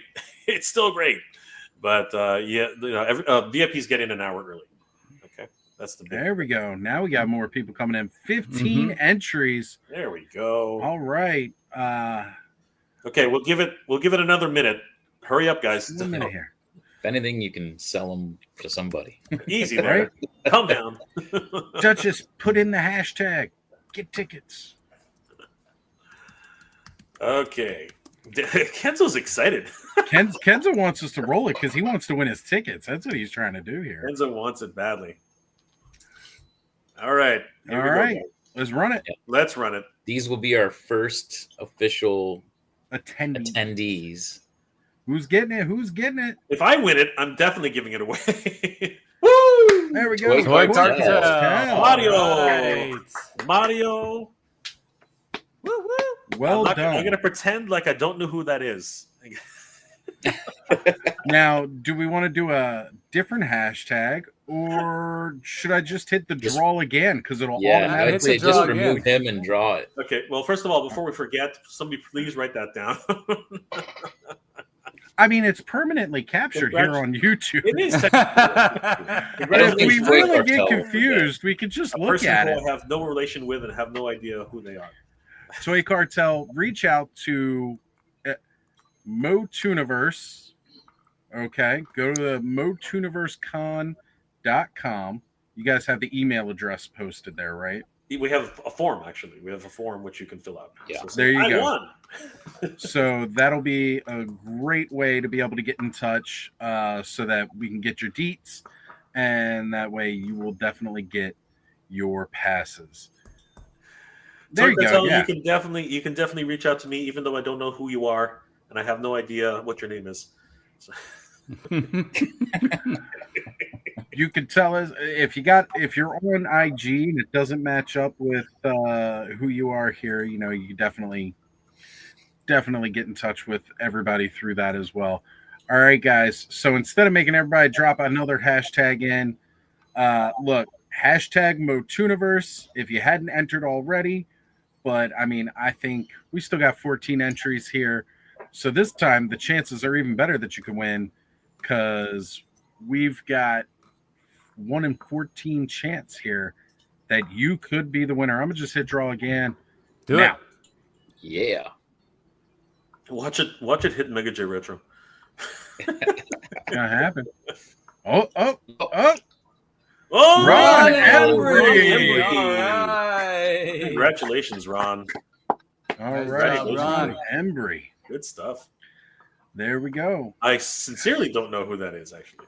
Now, all I'm going to say is when this Kickstarter drops and you still want a founder and help us out, by all means, you can release these tickets and become a founder.